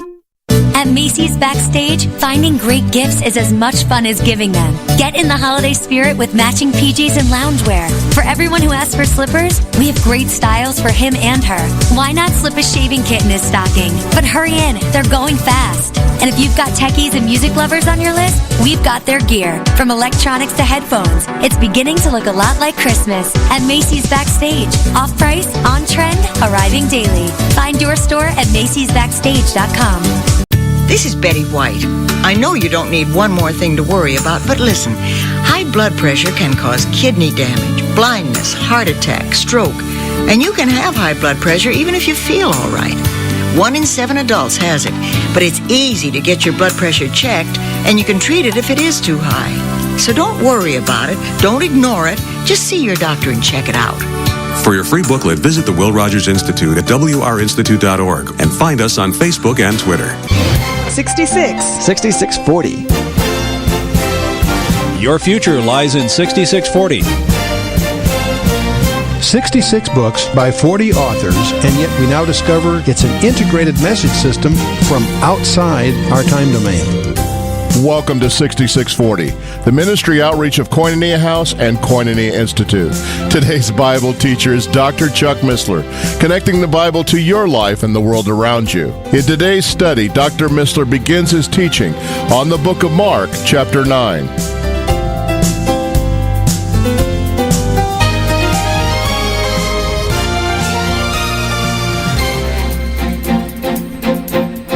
Well, we're going to explore another chapter in the Gospel of Mark. In fact, a very exciting one, the Transfiguration. It's quite a chapter. But whenever we go into the Word of God, we want to do it with prayer. So let's bow our hearts. Father, we thank you for your Word. We thank you for this opportunity to explore your Word. We do pray that through your Holy Spirit, you would open our hearts and lives to what you have here for us as we commit this time and ourselves into your hands. In the name of Yeshua, our Lord, our coming King, in whose name we do pray. Amen. The Transfiguration, quite an event. It's interesting, sometimes a lesson given by a leader needs special emphasis. And it takes faith to receive and put into practice some of the various lessons on discipleship. So a week later, after the last session that we had, the Lord provides a dazzling proof that God does indeed transform suffering into glory. So, chapter 9, verse 1. And he said unto them, that's Jesus said unto them, Verily I say unto you, that there be some of them that stand here, which shall not taste of death, till they have seen the kingdom of God come with power. That's a rather remarkable statement. And just a week later, that they're going to experience an unforgettable surprise. Verse 2, after 6 days, Jesus taketh with him Peter and James and John, and leadeth them up into a high mountain apart by themselves. And he was transfigured before them. Simple little phrase, but very profound. Now, this was probably Mount Hermon. Lots of different scholars have different theories, but the general consensus it probably is Mount Hermon. It's about 9,000 feet above sea level, which means it's about 11,000 feet above the Jordan Valley, which is, of course, below sea level. Now, in Luke, it says 8 days, but he's just using it inclusive. That's a grammatical thing, but no real problem there. But this was also a demonstration of the glory of the future kingdom. It's not just an incident in the Gospels, it's actually a glimpse of what's coming. And John, who is among those present, makes reference to it in his Gospel, chapter 1, and so does Peter in his second letter. And so this obviously made a major impression on them, profoundly on Peter especially, as it shows up in his writings. The word transfigured, metamorpho, which is to change into another form, to transform. This is the same Greek word from which we get metamorphosis, which is a comprehensive change from within. An example, of course, is the caterpillar, which emerges from a cocoon as a beautiful butterfly. There's certainly a huge, huge transformation, and that's just used as an example. The term, interestingly enough, in the Greek is the opposite of masquerade. You don't think of that often, but a masquerade is a superficial outward change that does not come from within. That's why, in that sense, they're antonyms or opposite to each other. And this same word occurs in Romans. There's a very key passage in Romans. We'll pause here and take a look at Romans chapter 12, the first 2 verses, where Paul says, I beseech you, therefore, brethren, by the mercies of God, that ye present your bodies a living sacrifice, wholly acceptable unto God, which is your reasonable service. therefore. You see, this is a response to everything he said the previous 11 chapters in Romans, and God's compassion had been described in those first 11 chapters. I beseech you, therefore, brethren, by the mercies, okatirmos, which is rendered compassion in many places, or mercies in others, same word, that ye present your bodies, that is, yield your bodies, if you will, and your bodies is, of course, a temple of the Holy Spirit. That's what he's emphasizing here. Present your bodies a living sacrifice. And that's in contrast to the Old Testament sacrifices. They gave literal physical sacrifices. We are to give ourselves, if you will, as sacrifices. See, Christians are believer priests, identified with the great high priest, the Lord Jesus Christ, and so emphasized in Hebrews 7 and Peter's first letter and so on. And a believer's offering is of his total life as a sacrifice. It represents a complete change in lifestyle. I won't ask for a show of hands, but that's the intention here. And here's the real point. It says, and be not conformed to this world, but be ye transformed by the renewing of your mind, that ye may prove what is that good and acceptable and complete or perfect will of God. Be not conformed to this world. Boy, that's a challenge. In fact, it's continuing. Stop being conformed to this world or this age, if you will. The word conform means pressed into a mold. Are you being pressed into a mold? See, modern media has placed incredible technology in Satan's hands. The export of depravity is unprecedented in our lifetime. And our entertainment industry is the primary exporter of everything God abhors. The underlying presuppositions of the entertainment industry is anti-godly. Be not conformed to this world. See, advertising itself, Madison Avenue, if you will, is an exploitation of our basest desires. That's what works, so that's what they do. But be ye transformed, and that's this. In fact, it's a present tense, passive voice, imperative mood. Keep on being transformed. It's passive voice. It's something that happens to you. It's an imperative mood, meaning it's a command. It's not a suggestion. Okay, keep on being transformed. And of course, this is the same word that we're tracing down from metamorphosis is the English equivalent. So, a total change from inside out is what's being called for in a number of places in the Bible, but clearly here. The key change is the mind, the control center of one's attitudes, thoughts, feelings, actions, and so forth. It's interesting, though, to realize that in the Transfiguration, as we contemplate that, Jesus has promised us that we would share in His glory in His home forever. That's quite a promise. In John 17, that is really the Lord's Prayer. We use the term the Lord's Prayer for the prayer that the Lord used to teach His disciples how to pray. We really should call that the disciples' prayer. It's what Jesus taught them to do. The Lord's Prayer, the intimate discussion between the Son and the Father, is John 17, the whole chapter, incredible chapter. But right in the middle of it says, Jesus says, and the glory, speaking to the Father intimately, He says, and the glory which thou gavest me, I have given them, that they may be one even as we are one. Wow. We're going to be at one with Him the same way the Father and the Son are one. I in them and thou in me, that they may be made perfect in one, or complete in one, and that the world may know that thou hast sent me and hast loved them as thou hast loved me. Father, I will that they also, whom thou hast given me, be with me where I am, that they may behold my glory, which thou hast given me, for thou lovest me before the foundation of the world. And that is the glimpse we get of that in advance is the Transfiguration. That's really what we're witnessing here in this opening verses of Mark 9. So let's continue in Mark. He was transfigured before them, it said in verse 2. Here it says, and his raiment became shining, exceeding white as snow, so as no fuller on earth can white them. The word fuller is maybe foreign to our vocabulary. It really, originally, it was a dresser of skins or hides, and later it was applied in a wider sense. That's above. And these garments appeared to be etherealized, glowing with a brilliancy such as no worker in linen or other material or apparel could produce. And so it's an extreme idiom, if you will. And there appeared unto them Elias with Moses, and they were talking with Jesus. So here the three disciples are up there. Jesus is transfigured before them, and they're joined by two characters from the Old Testament, Elijah and Moses. They show up. So there's 6 people there, Jesus and these 2 Old Testament characters with them, and they're talking with Jesus. Now, Moses would seem to represent the law, right? The Torah, books of Moses. Elijah would seem to suggest the prophets. He was, of course, such a dramatic prophet, okay?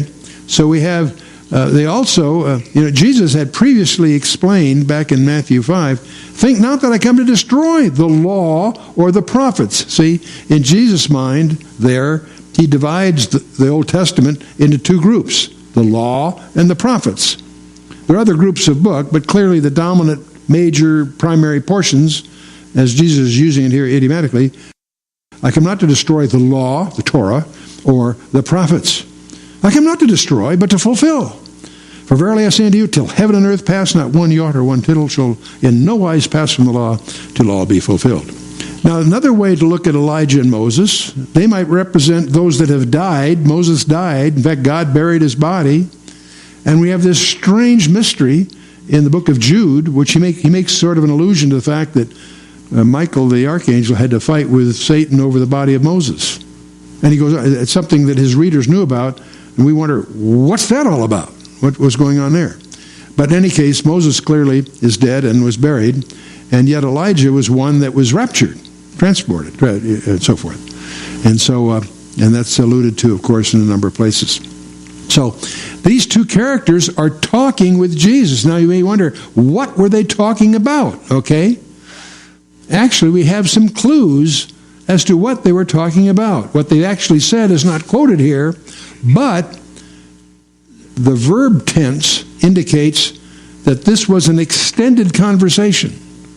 In the Greek, it's clear that this was an extended conversation. They were talking with Jesus. Now, Luke adds something here. He says that they spoke of his departure or his exodus, which he would accomplish in Jerusalem. That's from Luke chapter 9, verse 31. So somehow these 3 disciples, the inner group, Peter, James, and John, were treated to this experience. And Jesus is having a discussion with Moses and Elijah, apparently about his departure, and apparently his departure and return, which he would accomplish in Jerusalem. So it's an eschatological discussion somehow. Now let's remember that the cross was not a tragedy, not an accident, not a disaster. It was what Jesus came into this world for. And it was not an afterthought. It was the fulfillment of Psalm 22, Isaiah 53, and virtually all the rest of Scripture. So it's a big deal. The cross is a big deal.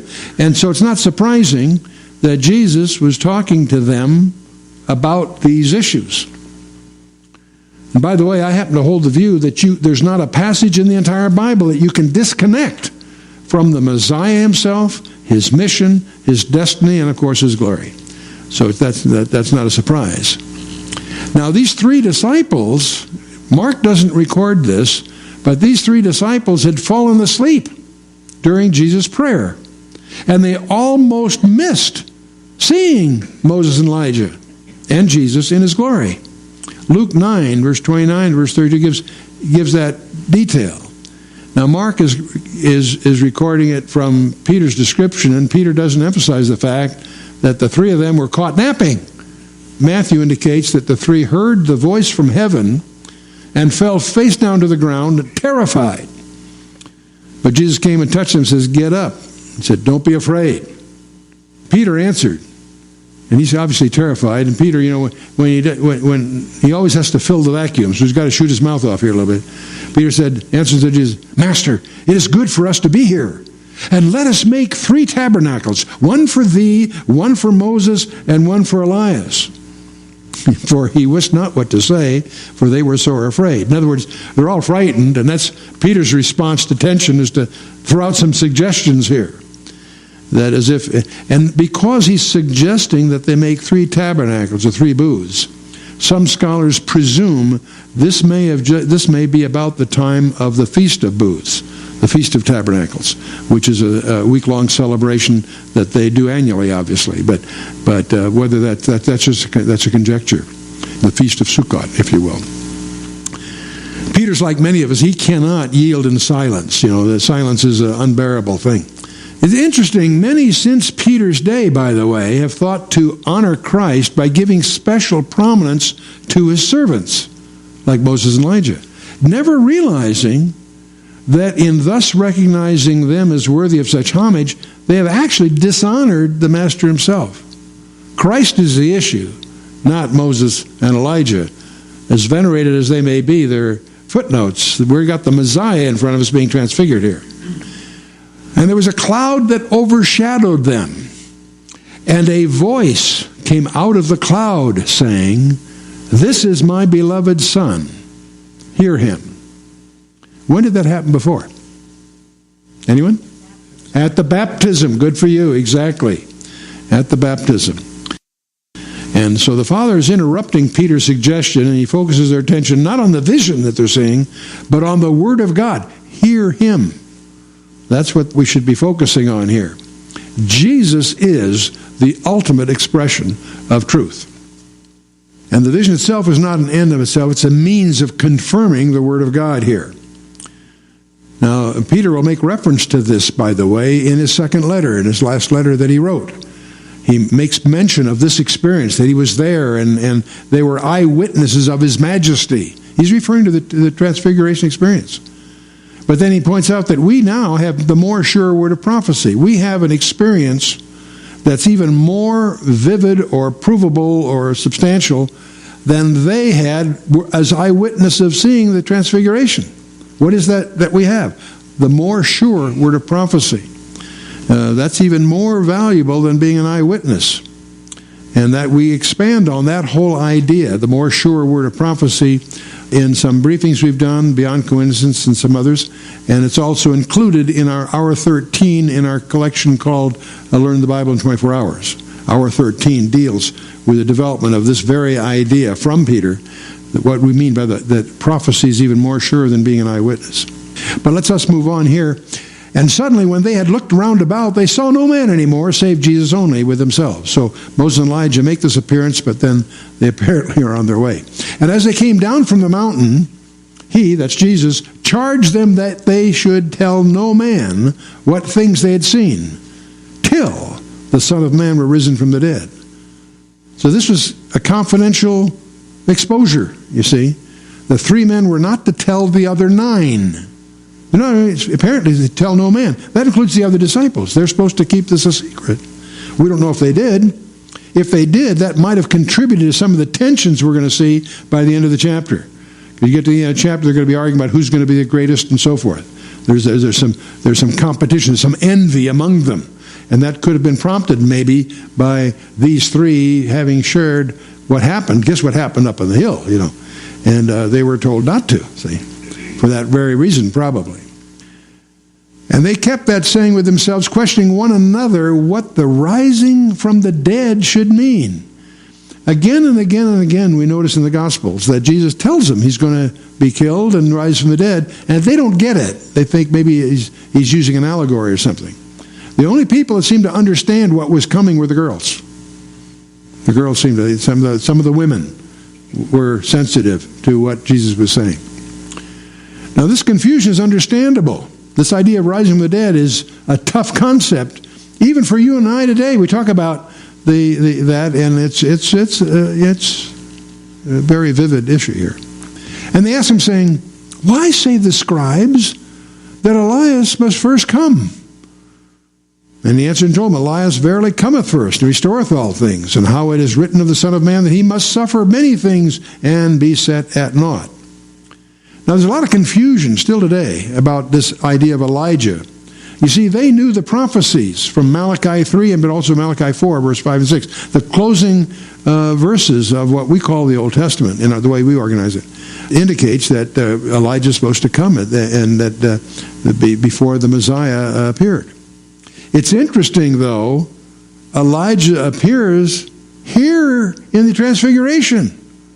So he has made an appearance before the cross, by the way. This very appearance would qualify.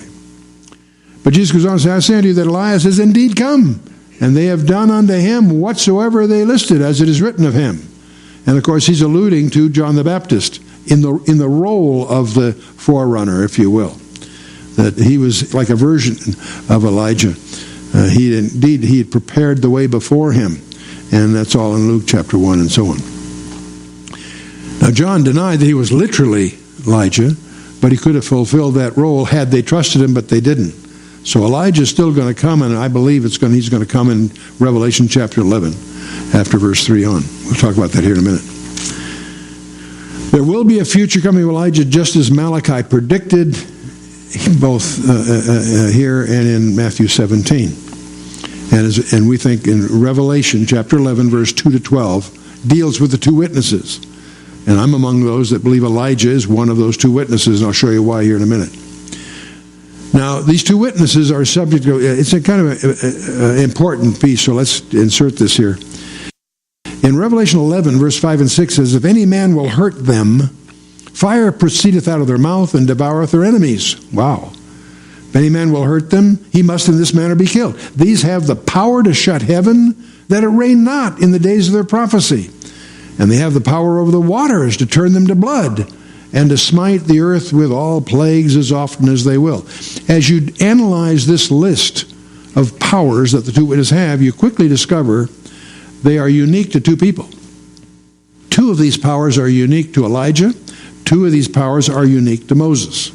And so that's one of the reasons, that's probably the clearest reason why I think the identity of the two witnesses are forthright.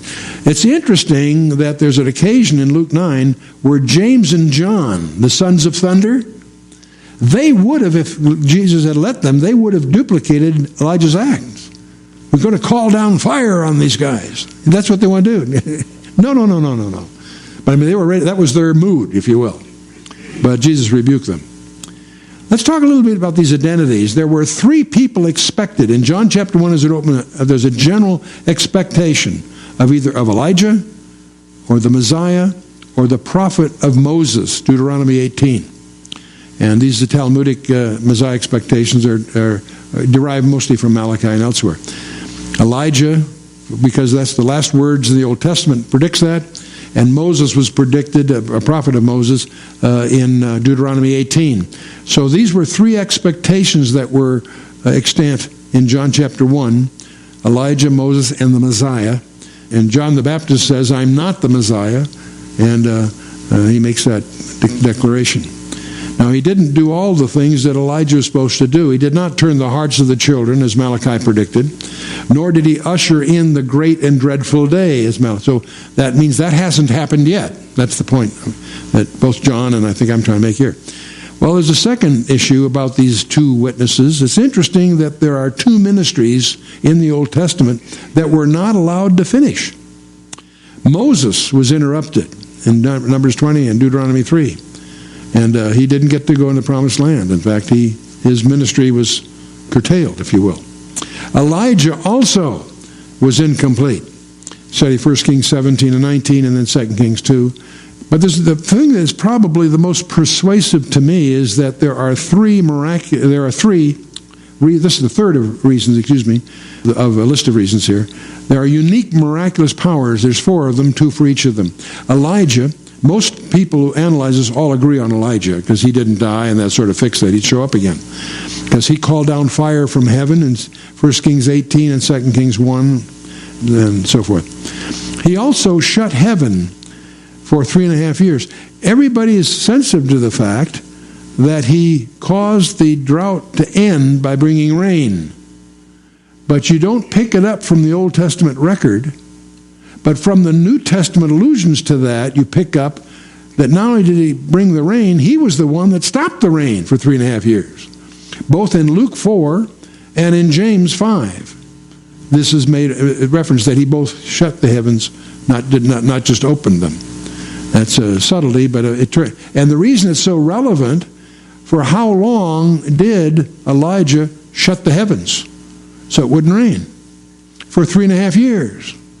How long do the two witnesses show up?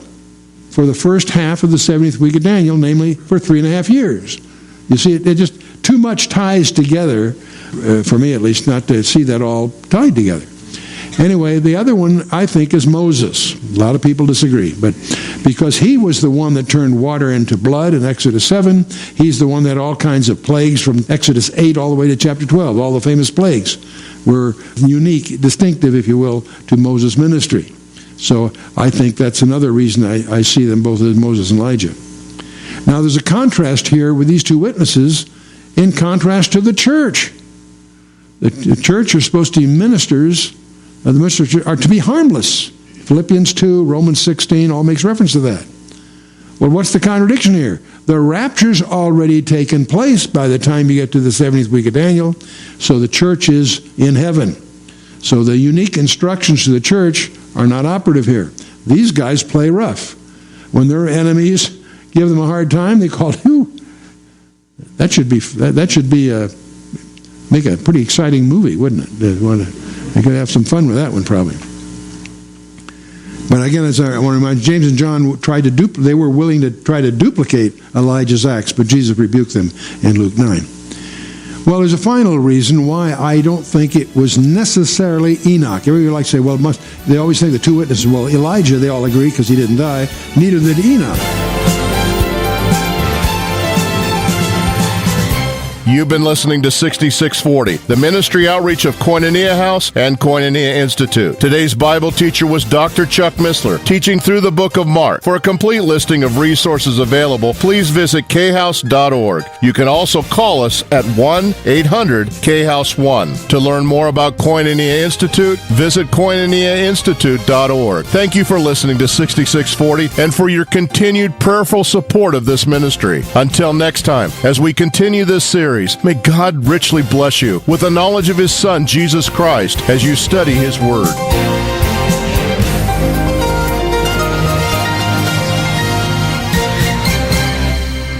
Hey, Steve Harvey here for the Illinois Broadcasters Association, and in a recent survey, the Illinois Emergency Management Agency was asked to name the top 5 items that every Illinois family needs to have in their home's emergency disaster kit. Check out these answers. Water, can't live without it. Number 2, non-perishable food. Well, after all, a man gotta eat, right? Number 3, weather radio, and make sure you got fresh batteries too. Number 4, flashlight. Even more reason to have fresh batteries on hand. Number 5, first aid kit. Look, there's no reason to feud over what items to put in your family's emergency disaster kit. Get the answers and more at ready.illinois.gov. That's ready.illinois.gov. Sponsored by the Illinois Emergency Management Agency, aired in cooperation with the Illinois Broadcasters Association and this station. At Domino's, we're more than pizza, so mix it up with our specialty chicken, stuffed cheesy bread, sandwiches, pastas, medium 2-topping pizzas, and more for just $5.99 each, and we'll mix stand-up comedy with a robot. Stuffed cheesy bread and my act have a lot in common. They're both super cheesy. Tough crowd. You can also mix it up with Domino's salads, marbled cookie brownie, bread twist, and medium 2-topping pizzas. Order any 2 or more for just $5.99 each. 2-item minimum. Bone-in wings, handmade pan pizza, and bread bowl pasta will be extra. You must ask for this limited time offer. Prices, participation, delivery area, and charges may vary. Let me try to make this thing about former National Security Advisor to Trump, Lieutenant General Michael Flynn, simple. Deputy FBI Director McCabe, since fired, told Flynn, hey, you know what? It might be a good idea if 2 of our agents sat down and talked with you about your meeting with that Russian ambassador. One of those agents, Peter Strzok, also since fired. They were just going to have a conversation, didn't need to have any attorneys present. In fact, Flynn was told if he did have an attorney present, it was really going to complicate things. So they have the interview. They then charge Flynn with lying to them. During the interview, he pleads guilty because he's going to go bankrupt fighting this ridiculous charge. and now we're awaiting sentencing. By the way, the meeting with the Russian ambassador was perfectly legal. It was part of Flynn's job. He just said he couldn't remember something the FBI knew was in that conversation. Okay, that brings me to this. Michael Flynn was not under oath when he had this conversation with these two FBI agents. It was a conversation. He was not read any rights. He was not told he had the right to have an attorney present. It was a trap. And this is what really bothers me. They say he lied to an FBI agent. But FBI agents, specifically McCabe, lied to him in setting the meeting up. Oh, it's just a conversation about that Russian ambassador. Put me on a jury?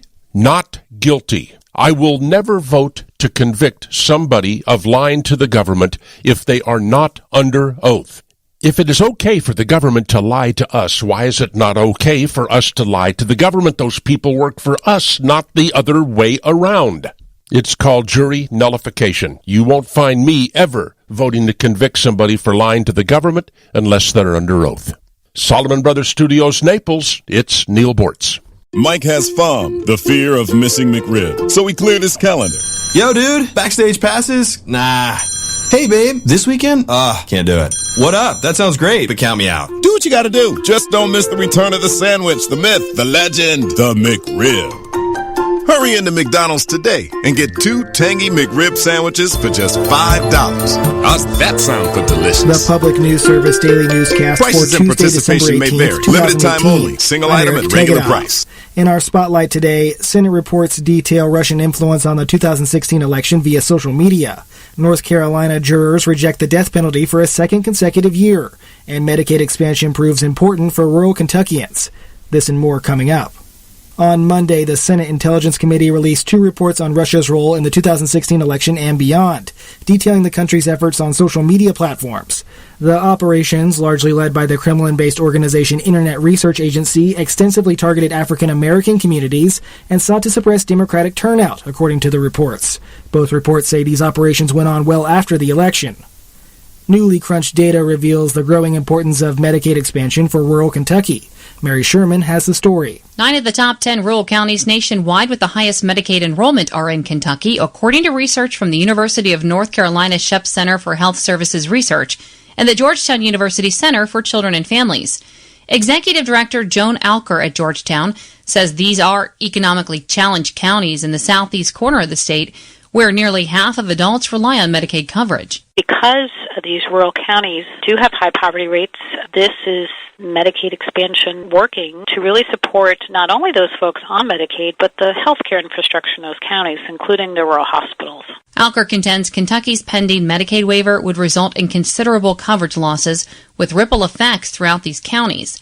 The waiver includes work requirements and provisions that could affect the ability of eligible people to retain coverage. For the second year, juries imposed no new death sentences in North Carolina in 2018. For the first time in the state's modern history, North Carolina juries have rejected the death penalty for 2 consecutive years. There were only 3 capital trials in North Carolina this year, 1 each in Lee, Scotland, and Wake counties.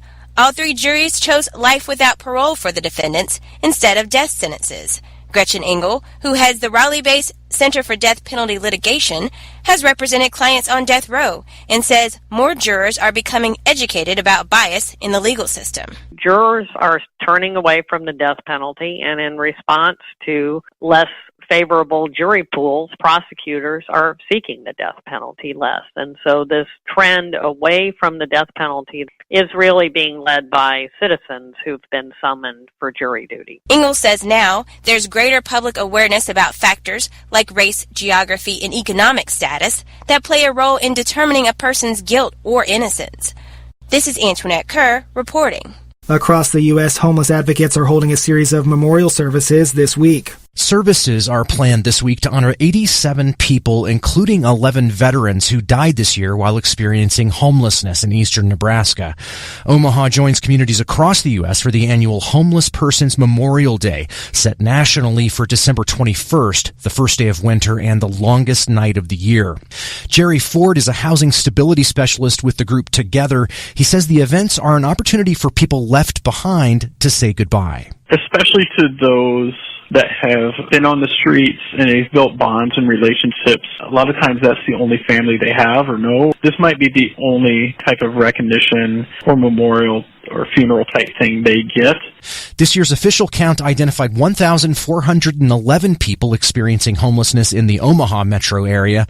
Most of Nebraska's 2,300 homeless were located in emergency shelters or transitional housing programs, while 144 persons were unsheltered, according to the U.S. Department of Housing and Urban Development's most recent point-in-time count. That was Eric Gladys reporting. After a winter storm delayed a closely watched vote on the Atlantic Coast Pipeline, the issue is back before a citizens board this week. Virginia's Air Pollution Control Board is set to decide whether the state's largest utility, Dominion Energy, can build a sprawling gas-fired compressor station in the historically black community of Union Hill in Buckingham County. It's been the focus of ongoing protests from environmental groups and critics like Andrea Miller with Virginia's Poor People's Campaign, who argues the project puts a disproportionate burden on low-income and minority people. They cited the compressor station in an historic freedmen's town. How ugly and terrible is that? They had originally talked about doing it near George Washington's home, at which point they were immediately chased out of there. Dominion Energy insists that relocating isn't possible because the station must intersect with an existing pipeline, and the Union Hill parcel was the right spot with a willing seller. I'm Tremel Gomes. Animal rights advocates are reminding pet owners that cold weather can be fatal to dogs and cats that remain outside. Andrea Sears has this report. Many people keep their pets in backyard enclosures or tied to dog houses even during the winter. Like humans, pets can suffer from deadly frostbite and exposure and can experience dehydration if their drinking water freezes. Last winter, at least 50 cold weather animal deaths were reported nationwide, but most deaths are not reported at all. According to Kaylee Rhodes with People for the Ethical Treatment of Animals, pets already are at risk this year. Just this week in Fayette County, a dog was found left outside in 26-degree weather, and police are currently filing charges for animal cruelty on that case. She urges pet owners to bring their animals inside if possible when the weather is cold. I'm Eric Tegedoff, and you've been newsin' and cruisin' with Public News Service. We are member and listener supported and online at publicnewsservice.org. On the internet, there are tons of special networking websites, but one stands apart. This one saves lives. It's matchingdonors.com. Matchingdonors.com links organ donors with people in need of kidney and other transplants. Did you know in the U.S., 19 people die each day waiting for an organ transplant? If you've ever considered becoming a living organ donor, or if you're someone in need of an organ transplant, please visit matchingdonors.com. Your NBC Sports Radio update starts now. Uptown Stash Hour, Monday Night Football. Carolina scored first. A 50-yard pass thrown by running back Christian McCaffrey. Saints got a couple of field goals, and then finally, fourth quarter, Alvin Kamara with the Saints' first and only touchdown. They went for two. It was actually returned for two by the Panthers, but that was it. New Orleans won a surprisingly low-scoring affair, 12-9. Now an NFL best 12-2 on the season. Here's Drew Brees. A win is a win, and the way that we fought in the fourth quarter, you know, the way we put together two really good drives there in the fourth quarter to go down and get a touchdown and, you know, get to the 2-yard line. And then defensively, they came up with some great stops as well.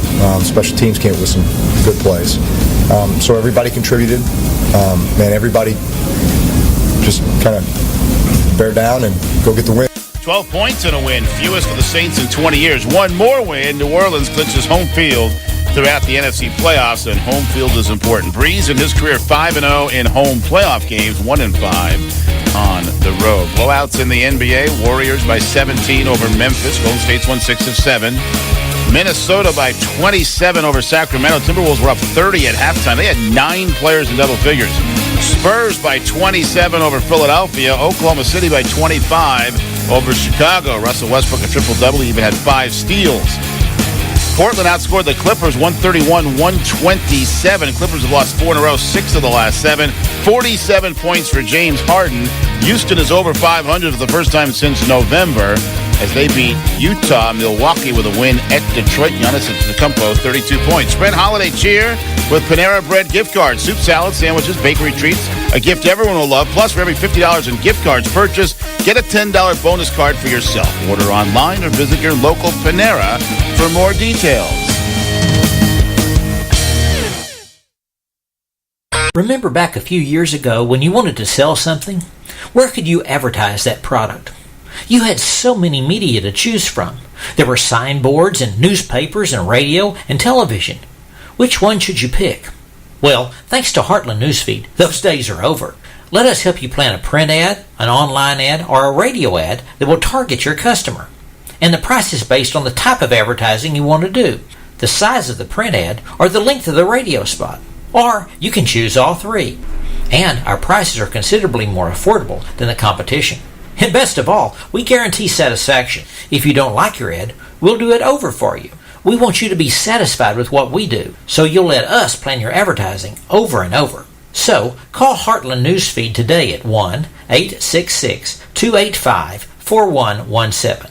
That's 1-866-285-4117. It's a new type of advertising for a brand new century. In an emergency, radio can be your lifeline. When the power is out and cellular networks are down, Next Radio is the free FM radio app that still works on your Android smartphone. Download Next Radio now at the Google Play Store. Stay tuned to this station and stay safe.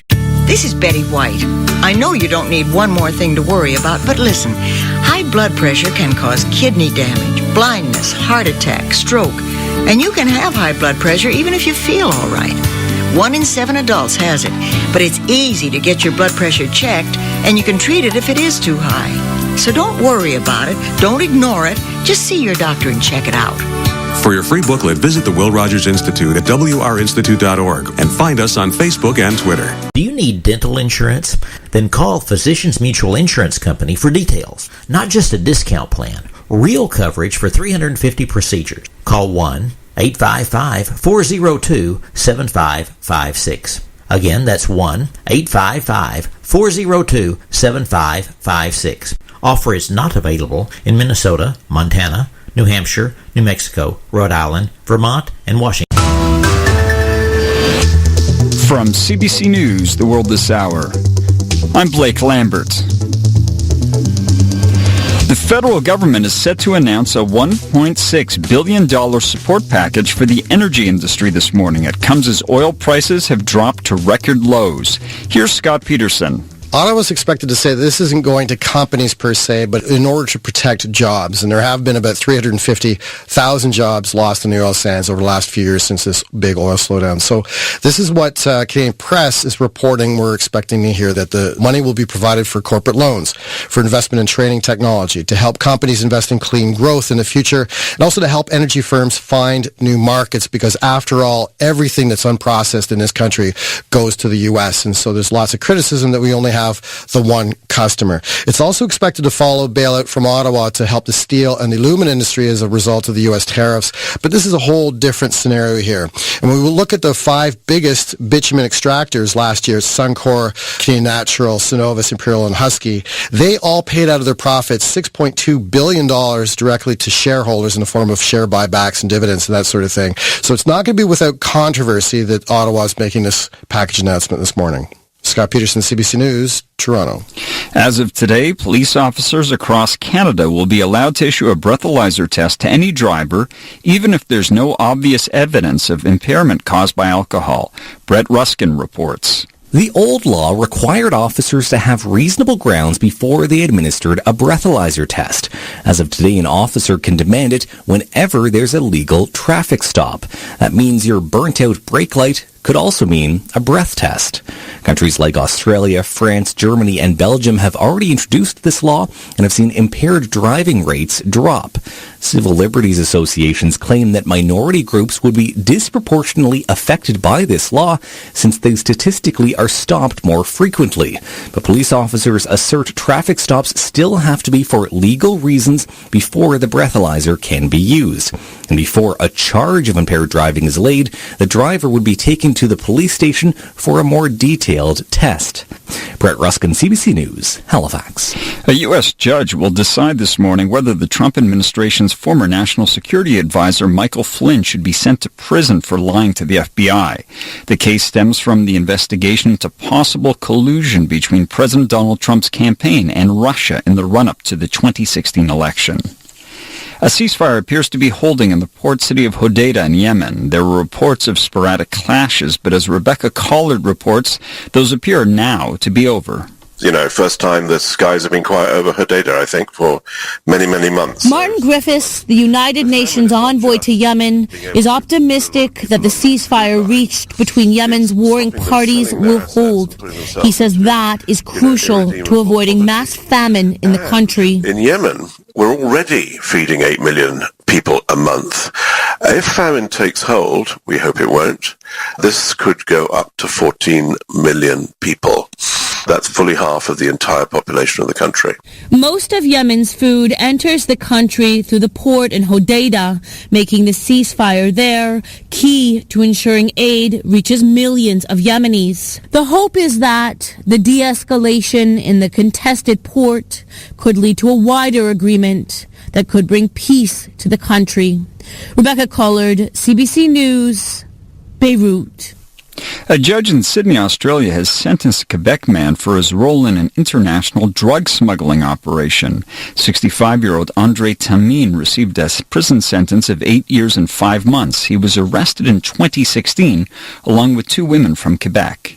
And in the English Premier League, Manchester United says it has fired manager Jose Mourinho. He managed the club since May 2016.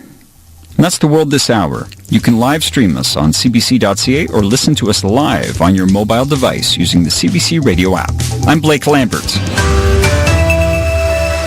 When severe weather strikes, it's important you're in the know. Even if power goes out and cellular networks are down, radio can be your lifeline. And Next Radio is the free app that brings FM radio right to your Android smartphone. No data or cellular network required, and it won't drain your battery. Go to the Google Play Store right now. Download the Next Radio app to your Android device. Stay tuned to this station, and please stay safe. For a full list of compatible devices, visit nextradioapp.com. Early to bed, early to rise makes a man healthy, wealthy, and wise. And all was Benjamin Franklin wise. So you actually think electricity can pass through metal? Ha! Ben Franklin, go fly a kite. Excellent idea. Where are my keys? Besides the bifocals, Ben invented the Franklin stove, the odometer, and the lightning rod. Ingenuity, pass it on. From the Foundation for a Better Life at values.org.